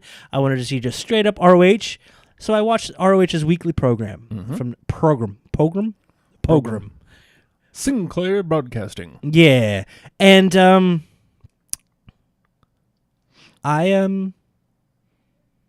was an hour show, and Which is a good start. Yeah, very much so. It's going to be quick. It's going to be easy. And on TV, it's probably going to work out to about 42 minutes. Without getting into specifics, I'm not going to do match-by-match review. I saw a lot of really decent action with a lot of really good production. I enjoyed the production quite a bit. It looked very good. It looked like the best indie you're ever going to see on TV. And as part of a little bit of what loses is like, I like being at an indie rather than watching it. I don't want to watch an indie. I want to go to an indie. Indies are fun. They're always great. Oh, this is a new thing I want to do. If we ever end up at a show together, a women's match, whichever the bad guy is. Here in Virginia? Okay. Women don't wrestle in Virginia. It's fine. I just... the bad lady wrestlers were being jerks, and I was like, "Oh, those guys are dicks."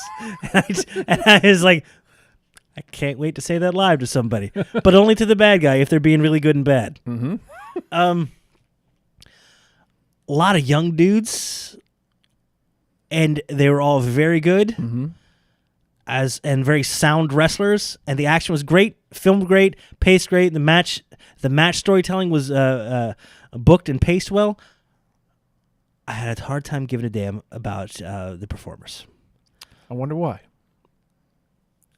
When promos were allowed, when packages were kind of there a little bit, It was a whole lot of I don't like you, and you don't like me. You and me, we're getting this ring because we're gonna fight because I like fighting, and I hear you would like to. Let's go. A whole lot of that. I didn't know why anybody's now. A saving grace and something that I really enjoyed. This has always been kind of a Ring of Honor thing. You're not always going to have face versus heel in every matchup. Mm-hmm. Sometimes you're going to get face versus face, and they have honorable combat. They shake hands beforehand, they abide by the rules, and then they shake hands afterwards. They celebrate the victory from the one who won. And I always felt like that's a fantastic touch for ROH and something that I like seeing. Story-wise, they had PJ Black, who looks nothing like he used to. Right. This is like, I haven't seen him in years. It's like, holy hell. Mm-hmm. Yeah, the Darewolf is back. And he is apparently on, and this is like little bits of storytelling that I latched onto. And again, I'm not talking about the action. I don't remember the action. I remember the little bits. They tell a little bit of a story that he's kind of trying to redeem his ways. They shake hands before the match. He does a couple of dastardly things, but he backs off of it. And he shakes hands at the end of the match. And it felt like, hey, this is a bad guy looking like he's turning around, but he's got a little bit of edge to him. Mm-hmm. Cool. That's amazing. That's simple. Very young dude in there, too. What was his? I can't remember his name. I'm so sorry. Jim. No, it was Eli. These dudes look like they're like 17. It's Cheeseburger and two other dudes who look like they're 17 and like bad mustache. I don't have a good mustache right now, but it doesn't matter.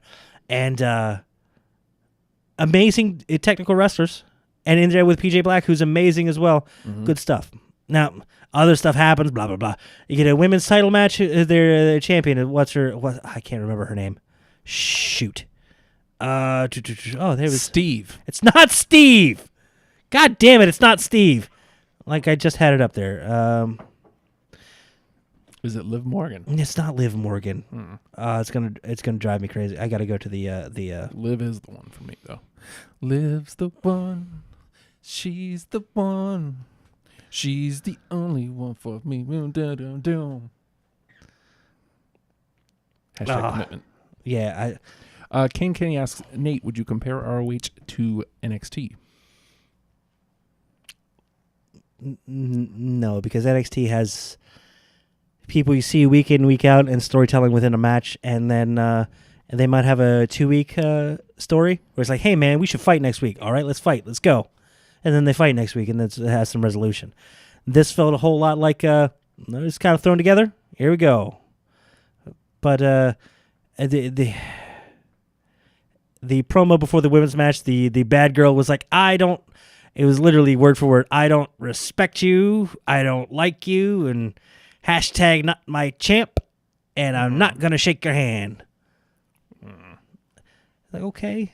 And then afterwards, it's like she got her ass beat, and then it's like, I'm going to force you to shake my hand. Oh, okay, cool. I like it. And then a long promo of holding up the belt, and then, the bad girls came out and beat her ass, and then somebody that's, been a former enemies came out there to help her, but she got her ass beat too. Setting up tag team match down the road.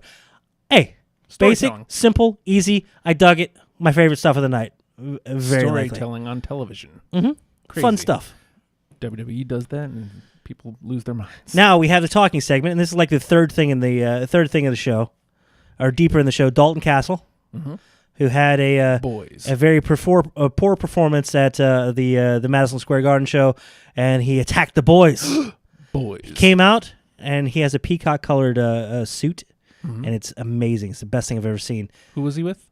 He was by himself. But he said some bad things happened, and hey, I know the boys are here. Boys. If they could come out, that'd be cool. Hello, boys. Boys. And the boys come out, and they're very standoffish. They recoil as though they're about to be attacked again. It's like, oh, I felt so bad for the boys. Boys. And then they had a big group hug, and then Dalton beat the shit out of them. Oh, we had a heel turn by Dalton Castle as he took the masks off the boys. Boys. Dalton Castle is a man on his own now. Huh. It was fun, and you know what? It worked, and it felt like he looked like he was really tortured and a little weirded out by it. I'm gonna miss the boys, but you know what? I'm okay with this. Character development. It was hey. character development. It was simple as easy. We've been following Dalton Castle because they keep it easy, they keep it light, and it's easy to follow. Give me something that's not too hard to follow, and then give me depth on top of that, and I'll be okay with it. Don't give me too convoluted of a storyline, or I'm not going to follow it or give a damn. Keep it simple and let the characters have the depth. Story easy, character depth. Not too much story depth and characters I couldn't give a shit about. That's where you guys lose me. And then the main event ends up being 2 members of Lifeblood versus 2 members of the Kingdom. And I know a little bit of the Lifeblood storyline is supposed to be guys that are coming in and they're like, hey, we're bringing the honor back to, and it felt like, Jesus Christ, when Juice Robinson came out for that promo, when Lifeblood was introduced, we're bringing the honor to Ring of Honor because honor's in the thing. And it's like, oh, God. Basic, I know, but it's like, oh, there's a point where it's like, okay, it's a little too baby. But we had, whatever. We had Hot Sauce Tracy Williams in the match versus the King dudes who... I was watching with What's-Her-Face, right?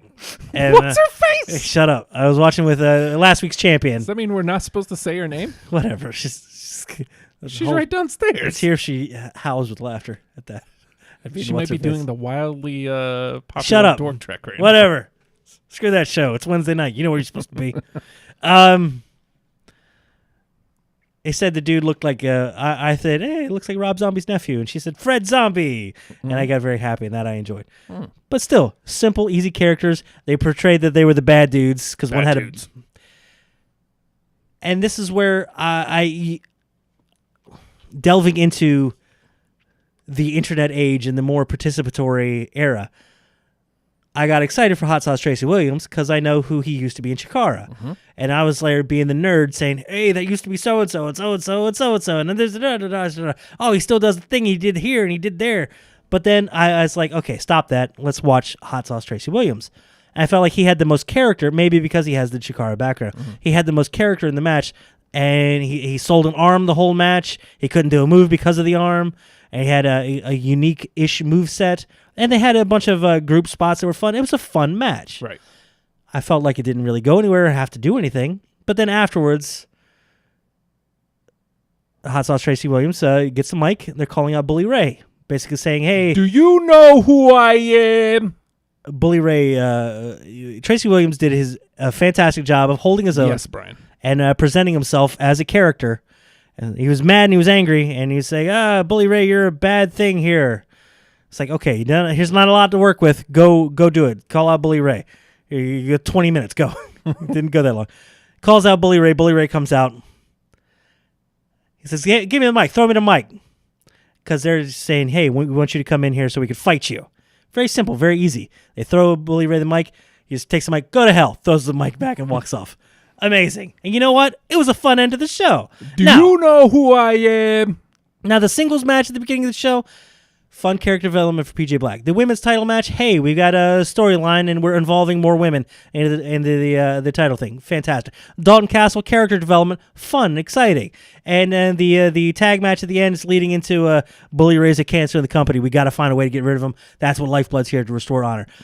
4 segments that kind of went somewhere and have somewhere they're going out of it. I feel it was a fun... I wanted to try purposefully to jump in at the weakest possible point. And you know what? It was all right. Yeah. In the moment, I was like, okay, this is a basic promo stuff, but served purpose, kept the story light. I'm hoping for more character, but yeah, I think I'm going to try it again next week because an hour is something I can consume. Yeah. Fun. Give ROH a shot. The production is amazing. You wanted to delve into... Okay, I'm sorry. Just real quick, Brian says, do you think the Briscoes would ever go to WWE? I think we've covered this recently. Oh, my God. I hope not because they couldn't be themselves. Just curious. I love the Briscoes. I do too. What they did at Crockett Cup was kind of amazing. Like, screw your Crockett Cup. After they lost, screw you guys.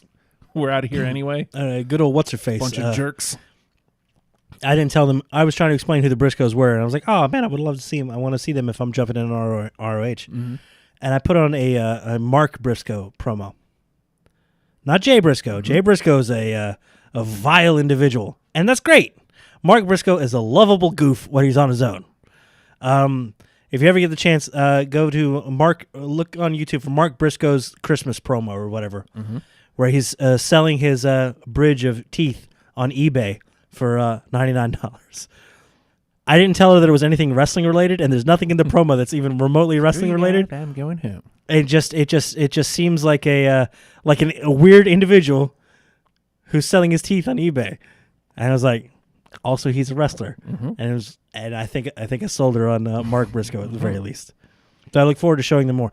I think the Briscoes have been approached before, but yeah, they're not going to be allowed to be themselves. No, and I got a feeling, and the word of the day, problematic. There's some problematic stuff in their past that would probably come back and bite them in the ass. Yeah. But they're so good that maybe they could get past it. # you're a dump. We haven't thought of what that could be, or even # get my bags. Because we're gonna need a champion this week. King Kenny, another reason people complain WWE creative look at, let's say, Shane and Miz feud instead of being a simple storyline. We're throwing in Elias and B Team.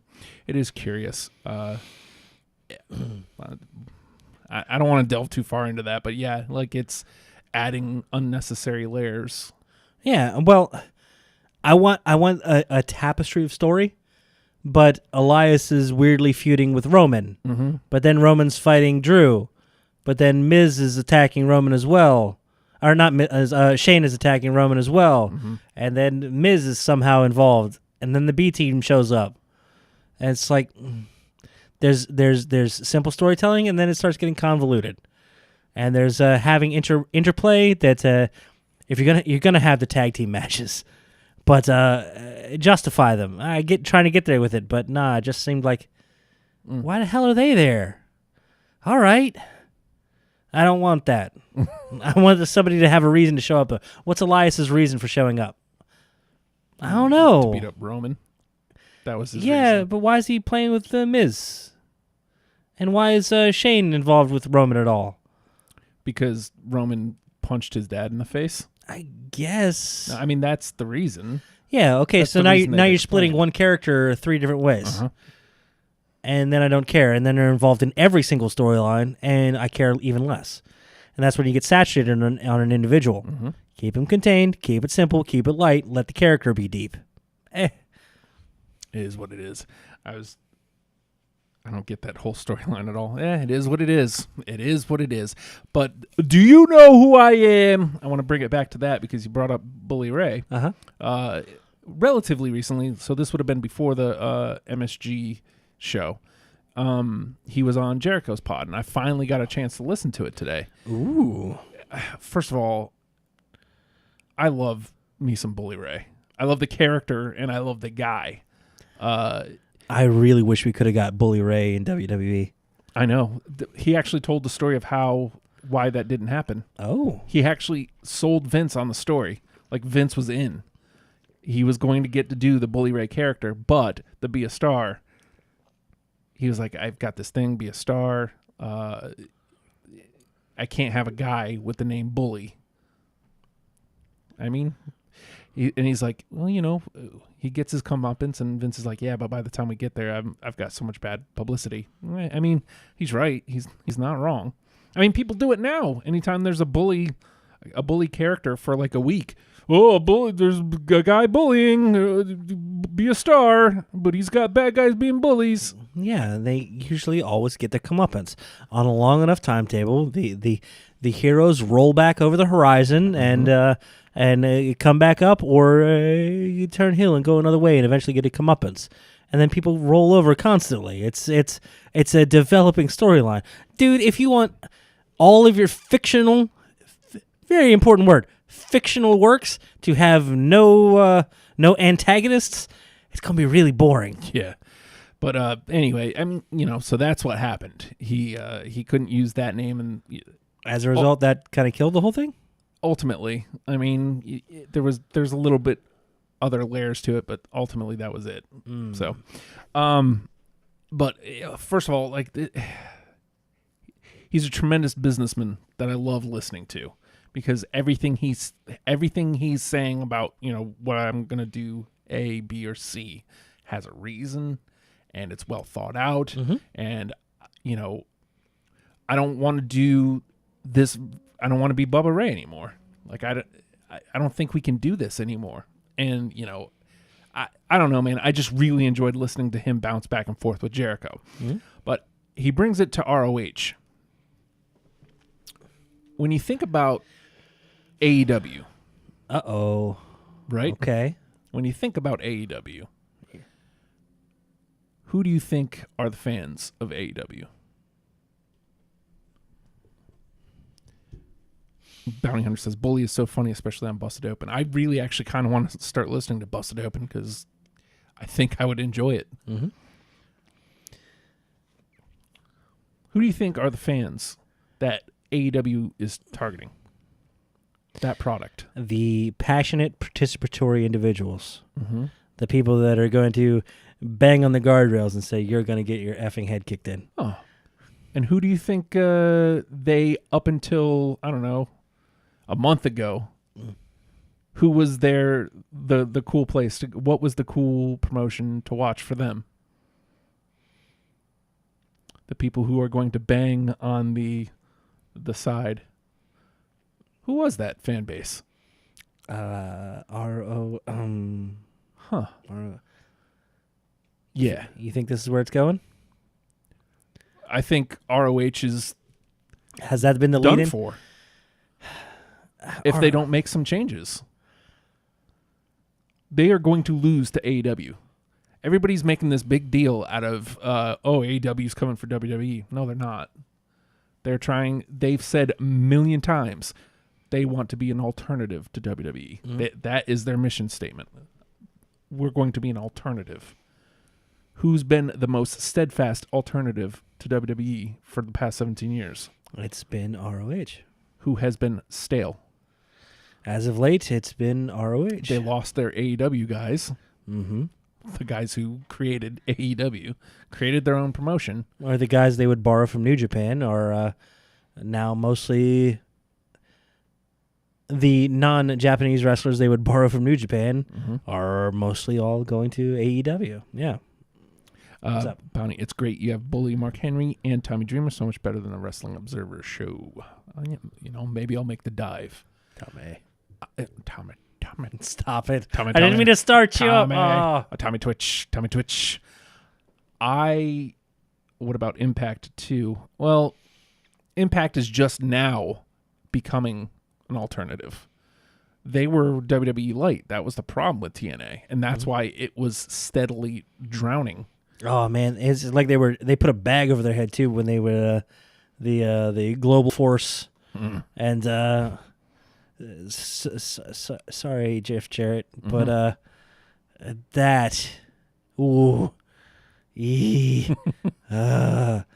I feel like they've found a refooting. Yeah, and a new place to go because they've steered into that whole is the Twitch culture, man. Yep, it's they're embracing everything that WWE is a big, slow corporation that has a hard time maneuvering quickly. Yeah. That's what big, dumb corporations do. Mm-hmm.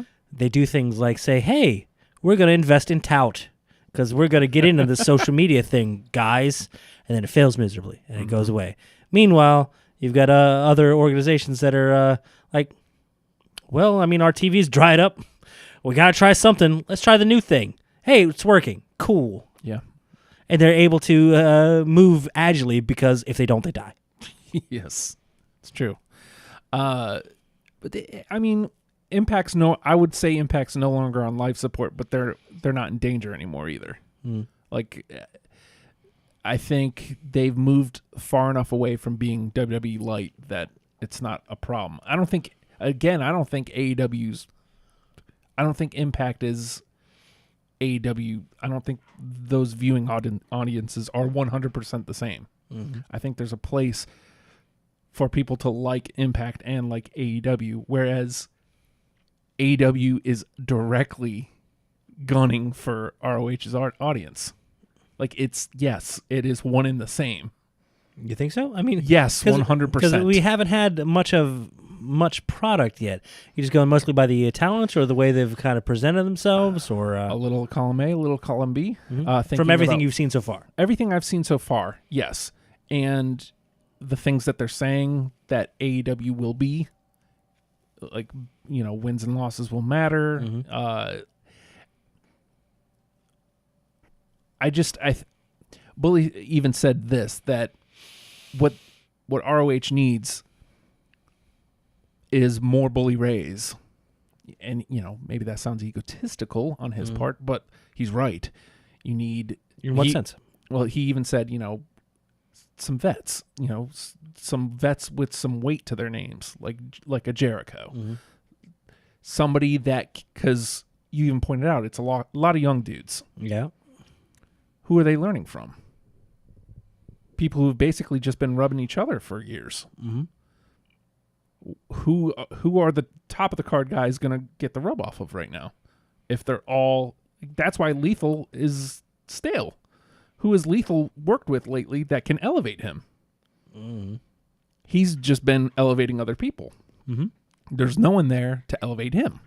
Hmm. He's got Bully Ray that he could work with, I guess. But you need more than just Bully Ray. He can't feud with everybody. Well, it depends on what direction you want to go with your company. I mean, do you want to bring in the vets and build on the past, or maybe they're at a point where they're like, no, we have to separate ourselves from that as much as possible. I feel like Impact has kind of done that with a whole, we have to completely leach out everything that's come before. All of TNA has to be completely squeezed out and destroyed.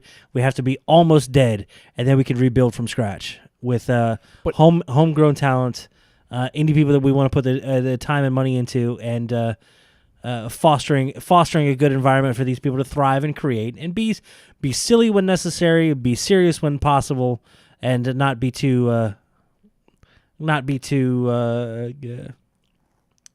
Will AEW have a traveling show besides the big events? Don't know yet. Yeah, there's a ton of stuff we don't know. I mean, information trickles out here and there. I mean, if you want the news on that today, they basically have inked and they're saying this is the first announcement of many. They inked a pay-per-view distribution deal in the UK. Mm-hmm. It's good. So they're getting more worldwide distribution for specifically for Double or Nothing. Right. Not an overall working deal, but this could be the beginning of that kind of deal. Lethal versus Marco Stunt, but isn't Marco Stunt is the new Spike Dudley, but he's new. He's a newcomer, thusly proving my point. Mm-hmm. You feel Jay Lethal still has room to rise, right? Were he to be in a more competitive environment. Did you like him at the All In? Yeah, you loved it, didn't you? Yeah, it was character. Good stuff. Yeah, he's always had character wherever he's been. Well, and he worked Flip, so it was the ROH thing on the AEW show at that point. But I'm not saying there can't be feuds that Lethal would be good in. Like, I'm sure this Lethal versus Marcos. I have yet to see Marco Stunt. I've seen his name pop up on MLW. You've always heard whatever it was insane. Yeah. Yeah. But, and again, I'm not saying that he can't have great matches, but who's going to make him better at this point? Working with Marco Stunt wouldn't make him better. Marco can learn from him because he's the vet. Mm-hmm. Who's the vet that Lethal could work with and learn from and elevate? He should always be striving to try to learn. Right. But at the same point, where does because it feels like Lethal's pretty damn loyal to ROH. Mm-hmm. He wants to make it a good place to be. Right. He's putting the time in and being the if not champion, top of the card somewhere along the line. But in order for him to stay there, he has to become better, right? One would hope, or it's reached its level. If it's reached his level, then what does he do? I don't know. I mean, a name that I could think of, Dustin Rhodes, post Double or Nothing. Mm-hmm. If he's not going to be an AEW talent, could lend his hand over there at ROH. That's a hell of a hand to learn from. I don't know, because I'm not saying no to that, by the way. I've got an idea of what Impact wants to do. Mm-hmm. Impact wants to be its own thing, its own little ecosystem, and it's working on striving and thriving in the Twitch environment. Good for them. You know what they're doing with that. You see who their guys are, and they're investing in them, and they're trying to build storylines around the rest of the card as well. Doing a fairly good job of it. Fun to watch. I see AEW is looking to fire out of the gates full force, and a wrestling program and be a juggernaut. You have an idea of what they're doing. Do you think ROH knows what they want to do right now? Do you feel like they have a direction? No. You think they're just like, well, we're just gonna keep trucking along and let's try to make it happen? That's why I think that's the worst thing they could do, because again, AEW are the cool kids. They're all their fan bases. Even if you just look at internet, what the people are saying on the internet. Again, how much credence does one give to that? Right. But like everybody is already dumping on ROH and has hopped on the AEW bandwagon. AEW hasn't done a thing yet. I know. It's almost like they're damned as soon as they do, because then it's time to complain. There was some complaining today. Oh, really? And I think we're finally going to see our first bit of a crack as far as AEW goes. Like I said, they inked the pay-per-view deal in Britain. Prices are starting to come out a little bit, and the rumored price for the Double or Nothing show, at least for the U.S., $59.99 for the show, which was met immediately by a ton of people saying, "Well, I guess I'm just going to steal it," or "Shut up." Well, I guess I'm out then. I'm not paying that much. I don't pay that much for video games anymore. Not in this economy. It's like, what the fuck? Economy? You're on Twitter. Shut up. I feel like this is the first big thing, because I felt like we're getting a lot of lip service to the internet fans, and I feel like this is the first time where it's like, hey guys, we know you've put a lot of support behind the show. You've come out to the shows. We've sold out our events. Great. We're glad you come out. If you want to watch our show, we'd like $60 for this pay-per-view, please. These are the people that can't be bothered to give WWE $10 a month for the show that they're bitching about. Yeah, I feel, and this is the first example I'm seeing of it, I feel like the mission of the WWE Network was to destroy the pay-per-view model, and I feel like they have. Because now that AEW is trying to do something within that old pay-per-view model, they're being rebuked for it. And there was a time where $60 was like, well, that's their big event of the year. It's WrestleMania. $60. That's a hefty price tag. But you know what? WrestleMania comes around once a year. SummerSlam comes around once a year. Survivor Series comes around once a year. $40 for Backlash? No, thank you. And those were the shows that would get skipped. Yeah. As a result, I feel like those mid shows are better, and the big shows are still really good, but $60 is a hefty price tag to come out swinging with, man. It's funny you say that, because one of the things that somehow got swept under the rug, paying $40 for their press conference. What? They had a press conference that if you wanted to watch it, you had to pay $40. I'm good, thanks. Yeah. Press conference. Yeah. I'm surprised that didn't catch more heat. I'm sure it did, but I see all, man. I not purposefully. I don't seek it out. Well, there's a big difference between press conference and the show. This is the show, and people are ready to support right up until it comes time to crack open a wallet. At which point, people get a little stingy. That being said, I wouldn't be against the vocal gets stingy. Yeah, I wouldn't be against getting together with like maybe you and what's her face? Who?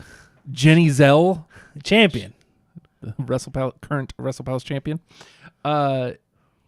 Maybe we throw some money together, and it becomes cheaper if you split it 3 ways. I don't know. I wouldn't be as opposed to that, but I don't know, man. I don't know if I can come up with $60 to sit at home and watch it by I myself. gotta say, that's kind of a break point for me. Yeah. 30, I'm in. 40, I can do. 50, whoa. 50, I'm about 50-50. Yeah. 60, I'm out. Yeah. I'm sorry. Bounty Hunter says it just could be a brotherhood of AEW and ROH just joining forces. Look at years ago, ROH and CZW had a partnership in a pay-per-view where it featured both companies. Maybe down the line, possibly. I don't know that AEW wants to work. Yeah. I think they want to be as independent as possible. They want to be a juggernaut. They don't want to have to rely on others. I feel like they want people, of course, but it doesn't benefit them nearly as much as the other people if they partner with somebody right now. Brian Jarman. That being said, ROH has production value, and it wouldn't be a bad idea for AEW to scoop that whole production company up. Give me that company, yo. Give me your cameras. Keep your peeps. Hey, just saying, I might know some people that wouldn't mind being the production team. Blink, blink. Brian Jarman asks, will they be on TV? I don't know that there's anything solid 100 yet, but the rumor mill is Tuesday Night Dynamite will be on TBS or TNT. On Thursdays, which is weird. 6:05 on the Superstation, you understand. Shugsy or Shugsy. Stream it for free. It's probably what's going to end up happening. I don't want to. I'd love to be able to support, but like I said, 60s probably just... But again, that was one move where I feel the WWE moved fast and quick, and they moved because they had the capital to be able to. It's like, oh, people are streaming it for free? How about we make it so cheap that it's a better alternative? It's like, hey, you know what? You can get a reliable source for almost dirt cheap. Yeah. Keep subscribing. Oh, just keep it going. Why would you want to unsubscribe? Just let it roll over, babe. Well, just share, baby, share. And why don't you lay on the side of the cocoa bulb? That's not how that goes. You sure? I don't want it to go that way. Would you like a fresh sandwich or a cantaloupe? I don't like sandwiches. Cantaloupe's better than honeydew. I'll give Chris, you that. I don't remember putting my title up. This is the powers that be putting down the champ. The powers that be. You're a dump. Industrial 605 on the Superstation. 605 on the Superstation. Mm-hmm. The Superstation. You understand? I can't do Dusty. I used to love... It keeps coming out as Flair.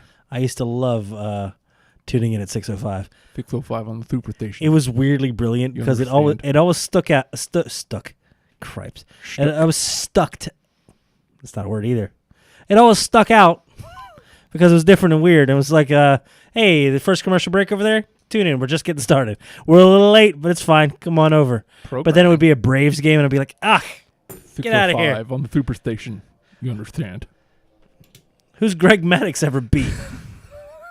Well, okay. In those times, lots of people. All right, fine. I mean, like in a fight. In those times, 2 or 3. You know what? I don't think anybody. Anybody's pretty cool, calm, collected. He didn't have a fastball either.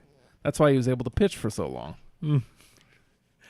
Look, I didn't have deep analysis of Braves pitchers from the 90s, all right? Unfortunately, I did because I'm a Mets fan, so we lost to them all the time. Only other Brave I could mention is Dale Murphy. Screw this organization. I want my release. Hashtag get my bags. You're right. I am a dump. We need to get some sort of game going here. We only have 10 minutes left to get a new champ. I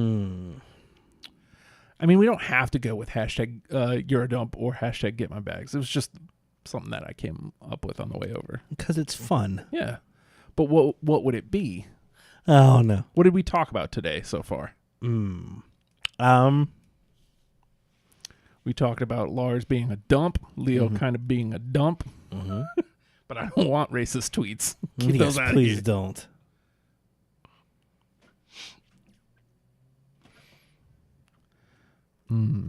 That's some hashtag commitment, Jack. Dear God. I know, right? That's what I said. I don't know. Maybe we need to dribble into our other little dealios here. Mox. No. Well, okay. Little thing on him. Apparently he's joined the cast of a movie called Cage Fighter. A lot of people singing some praises for him for his, 12 rounds 3? What are you doing? Why are you picking the dragon's nose? Dragon? What about Dragon? That's Dragon. I know who Dragon is. Dragon's my favorite. To see that vicious tail whip? This could be fun. What about him? Hey, he is fun. So first of all, if you're watching, I still say like, okay, look, we're a good show for wrestling fans because we appreciate wrestling. Okay. Right? But we're also a great show if you're not a wrestling fan. Because because I guarantee that there is a wrestling promotion for you that you will like. I guarantee it. Mm-hmm. I guarantee it. You know Mary Dresser, yes? Mm-hmm. Mary Birdwell. Mm-hmm. There's a hyphen in there somewhere. Yes. Uh-huh. So last night, or actually it may have even been a couple days ago, I said, a couple days ago. hey, I watched the show but no, I didn't watch the show. It's garbage and blah, blah, blah. I think a lot of people assumed I was talking about Game of Thrones, which I don't watch. Y'all know that shit's fake, right? God damn it. That's right, dragons. Sounds like a work. Get my bags. Get my bags. But is this what it is? Just calling out obviously fictional works as fiction? Hashtag get my bags. Don't put up with that crap anymore. When you say fiction being fiction, you know what you need to do? You need to call them out and say, hey, hashtag you're a dump. Hashtag get my bags. You know dragons ain't real, right? Dragon's real. Dragon's real as hashtag you're a dump. Hashtag get my bags. So that's what we want. Mm-hmm. Call out fictional works. Yes. Hit us up. Tell them that they're fake, please. But so like Wizard of Oz, monkeys don't fly. Hashtag whatever the thing was. Hashtag you're a dump. Hashtag get my bags. That's right. We don't tolerate fiction. You liars. You are. So I sent, because her response was, yeah, blah, blah, blah, and dragon. I was like, ooh, perfect for me. Dragon. To bring up a dragon. You know what's better than dragon? Dragon. So I sent her a picture of dragon in the ring. Uh-huh. And she goes, I have no idea what I'm looking at, but I kind of like it. Ooh. And I was like, all right, I got you. And I went and grabbed dragon highlight reel. I was like, okay, let me one up you. Top 10 moves of dragon. I was like, that's dragon. You will love him. Mm-hmm. Sent the link, and she watched it, and she's like, oh my God, he's agile. That's the first thing you say is he's agile. Yes. You don't expect a mascot to really.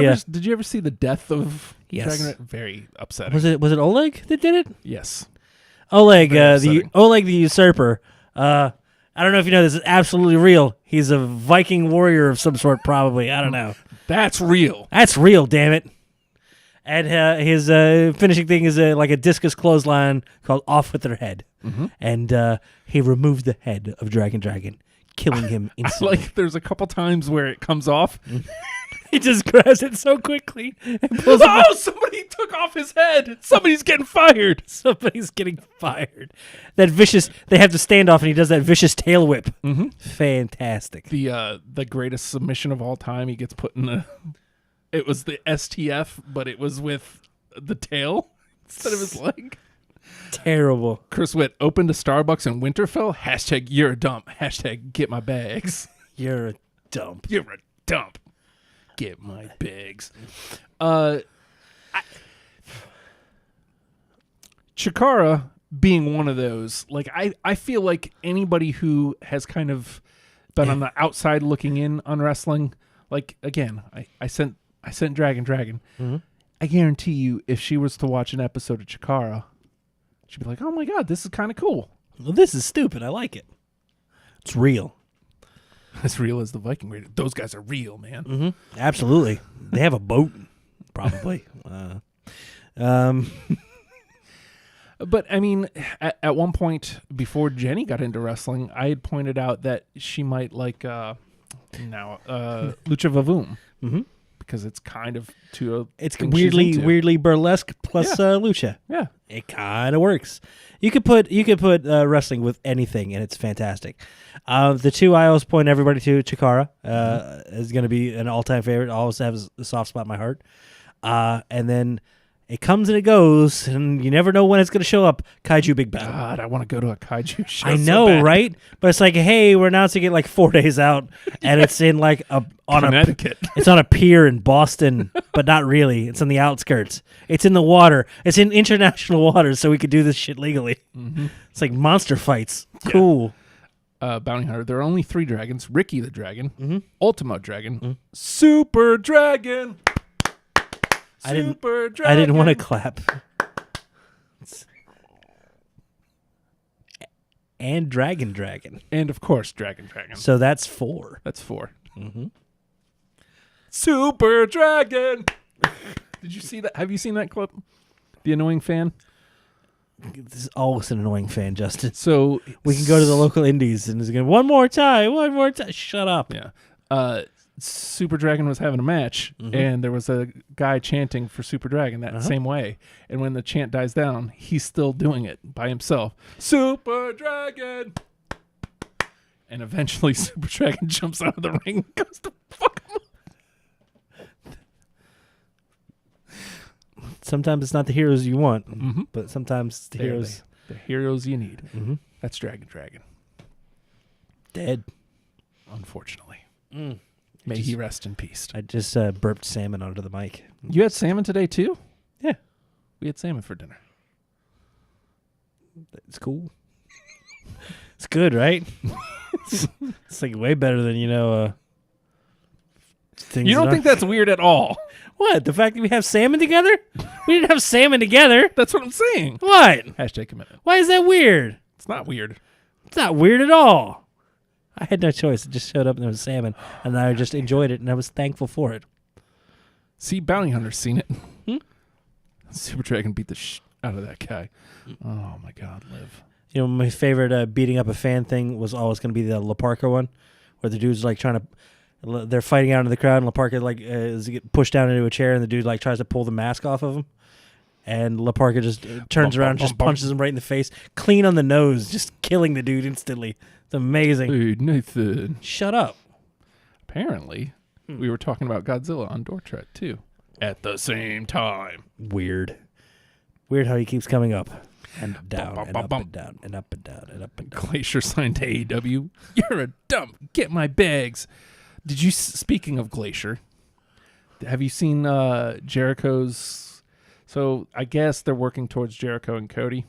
Okay. I saw a video of, Cody's going, I don't, we're starting to have a problem here with Jericho. I don't think he knows that I'm his boss. Okay. And Jericho's just, you're my boss? I didn't know you were hashtag Cody Khan. And he just goes in, oh, what are you going to learn from Glacier? A guy who's done nothing? He's been in the business since 89 and has done nothing? It's a pretty decent promo. What's that fishy smell? Not us. Salmon. Chris is the only one getting in the game right now. Hashtag you're dump. Hashtag get my bags. Fictional works. I hate that we got to it so late because that's good. I'm sorry. It's not your fault. Yeah, it is. Oh, okay. It's your fault. Uh-huh. Mortal Kombat called. They want their everything about Glacier. Everything about it. Can I mention one thing kind of off the wall that I dug? Because we're right towards the... Okay, then fine. Bye, everybody.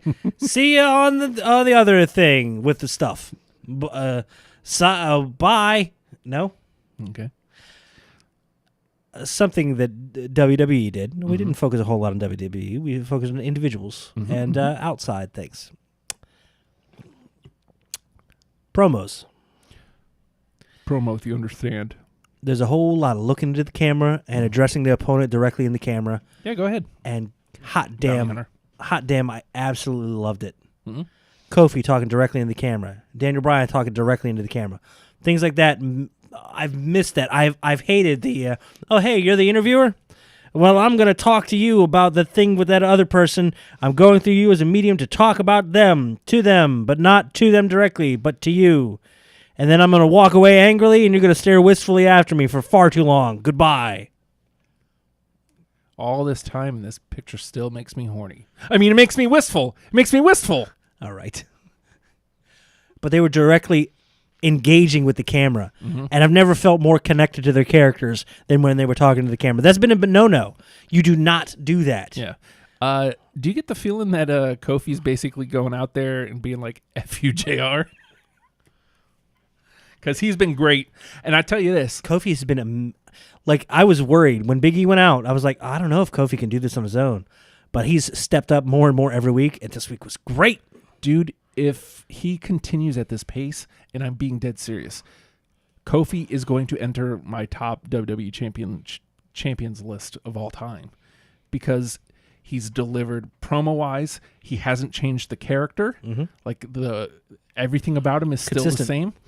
And he's delivered match after match after match since WrestleMania. His matches are unquestionable.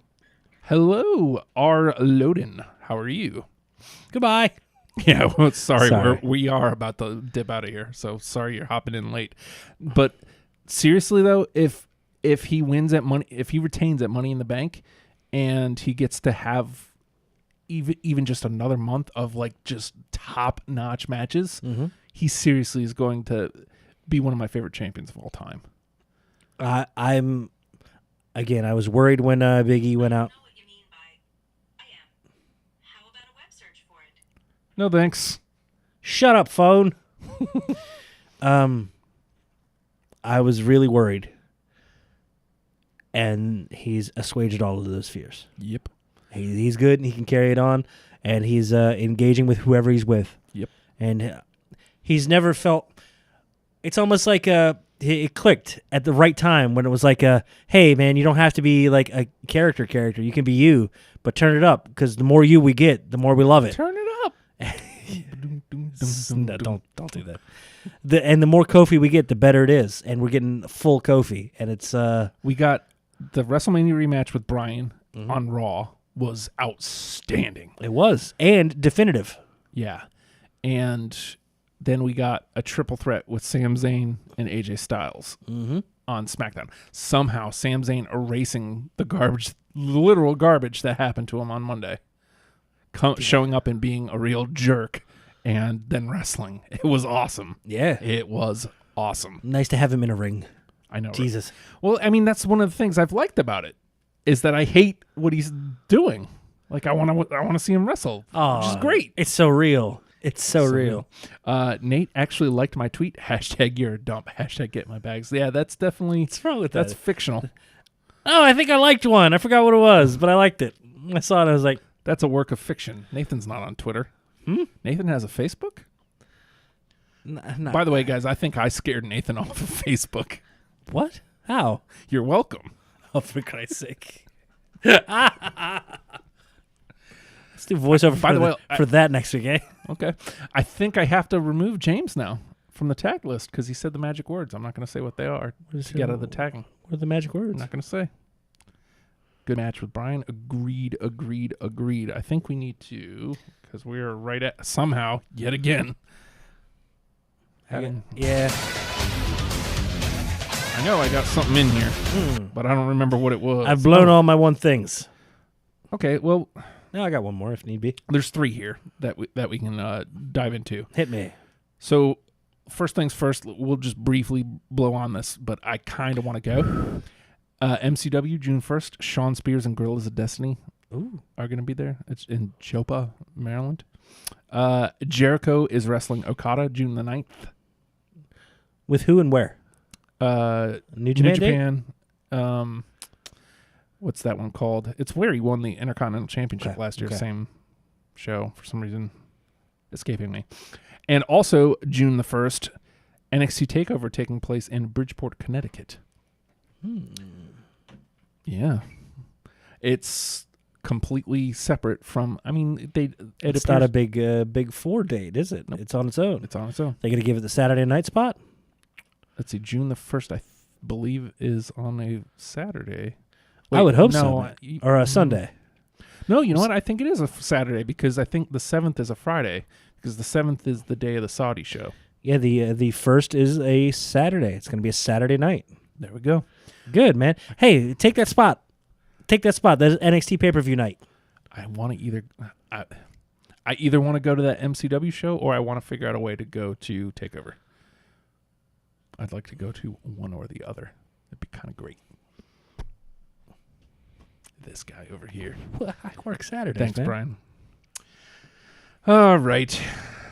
Here, let me play a little of that for you. American males. I don't know why you asked for that, but You're welcome. Thank you, America. Can I give just a positive one more thing? sure. Ciampa on Twitter Mm-hmm. saying he went for his 2-month checkup, and he's like ahead of schedule and doing very, very well. Good. Because you can see, I mean, if you see any videos of him, he's working hard on the recovery end, and he's celebrating his birthday today, 34 years old. So young, dude. So young. So much more yet to do. So as many big injuries as he's had, and as long as he's been out for as long as he's been active, we got a lot more Ciampa, and he's on the road to recovery. Good. Fighting hard to get back. Good. But just real quick before we go, Bounty Hunter in June, Tommy Dreamer is tagging with the Great Muta at the ECW Arena. So if you're in Philly, check that one out. And Chris Witt has one more before we get out. Ghost Gonorrhea Fake, you're a dump. Get my bags. Well, you know the Ugandans and the Germans fought in Yorktown, right? Who's having the seizure? Me or you? Must be What did you say? Do you not know your history? No. Do you know what war was fought? I don't even know your history. Do you know what war was fought at Yorktown Battlefield? The York War. No. Well, some people call it the York War, but it was between the Ugandans and the Germans. Alex Wright versus Kamala? No, the Ugandans and the Germans. You okay? That's where you get Ghost Gonorrhea from, Yorktown Battlefield. Come on, keep up. Are we reading the same chat? Ghost Gonorrhea, right there. I'm going to do the promo. Later, Bounty Hunter. Okay? All right. I assume it's funny. I need an explanation out of the show. I'll get the flow chart and the chalkboard out. Okay? Hey, See, Chris was there. It's real. Ugandans, he pissed in a cannon, and it came back out on him. All right, I gotta go on Twitter after the show. Hey, everybody, we're hashtag WrestlePals. If you dig us, dig what we do, go to facebook.com/WrestlePalsVA and watch see how fast our show gets blocked every week. It's great. Today was a new record. Amazing. Thank you 0 seconds. Thank you for finding other spots to jump in and jumping back in. It's hard to get people back in after they get booted out. Yep. We appreciate you coming back. Dig it. If you want to help support the show, patreon.com/OHIJustin. That's OHHI Justin. That's the funding for not just this show, but the program. Finest music show on the internet. Your music show, the second finest show on the internet. And a whole bunch of other stuff. The These Ghouls promos, the Oh Hi Justin pod. It can all be found there. Delve into the madness that is one hashtag WrestlePal Justin. That's right. It's great. If you can't give a buck, you know what we dig? A little bit of participation. You know, if we have people to bounce off of, that's an amazing way to get the ideas out there. And sometimes that's honestly more important than the funding, yo. Guess what's on Sunday? What's on Sunday? Wrestle Circus. Okay. Orange Cassidy versus Gentleman Jervis. What? Mm-hmm. All right, we're in. All right, we're in 100% of this. There's our homework for the week. Wrestle Circus on Sunday. Cool. We dig the interaction if you can't throw a buck. Again, facebook.com/WrestlePalsVA, on Twitter at WrestlePalsVA. There's other sites too. Go on YouTube. Search for spell it out hashtag WrestlePals to get our entire back video catalog. If you don't want to look at our ugly mugs, perfectly understandable. The pod version is, you can find it anywhere you can find a pod. You look under a rock, there it be. Yar. You can yell at us individually. Justin is at the Hulkster on Twitter. You go there, say hi, tell him about some stuff. Talk to him, ask him questions, see what he's going on about. It's live. And participate. He digs it. If you want to get in touch with me, good luck. It's going to require a subpoena. As soon as the show is over, he's not going to talk to me. It'll be a week. What's my at the Nate Project on Twitter? Go there, stay stuff. I like one tweet a week. Maybe it's yours. No. It's never mine. I'll tell you that much. Or put hashtag WrestlePals at anything, and this maniac will find it. I'm going to say we, but it's him. Is that enough? I want to go. I want to Sure. go to bed. Hey, everybody. Hey. Goddamn hashtag WrestlePals.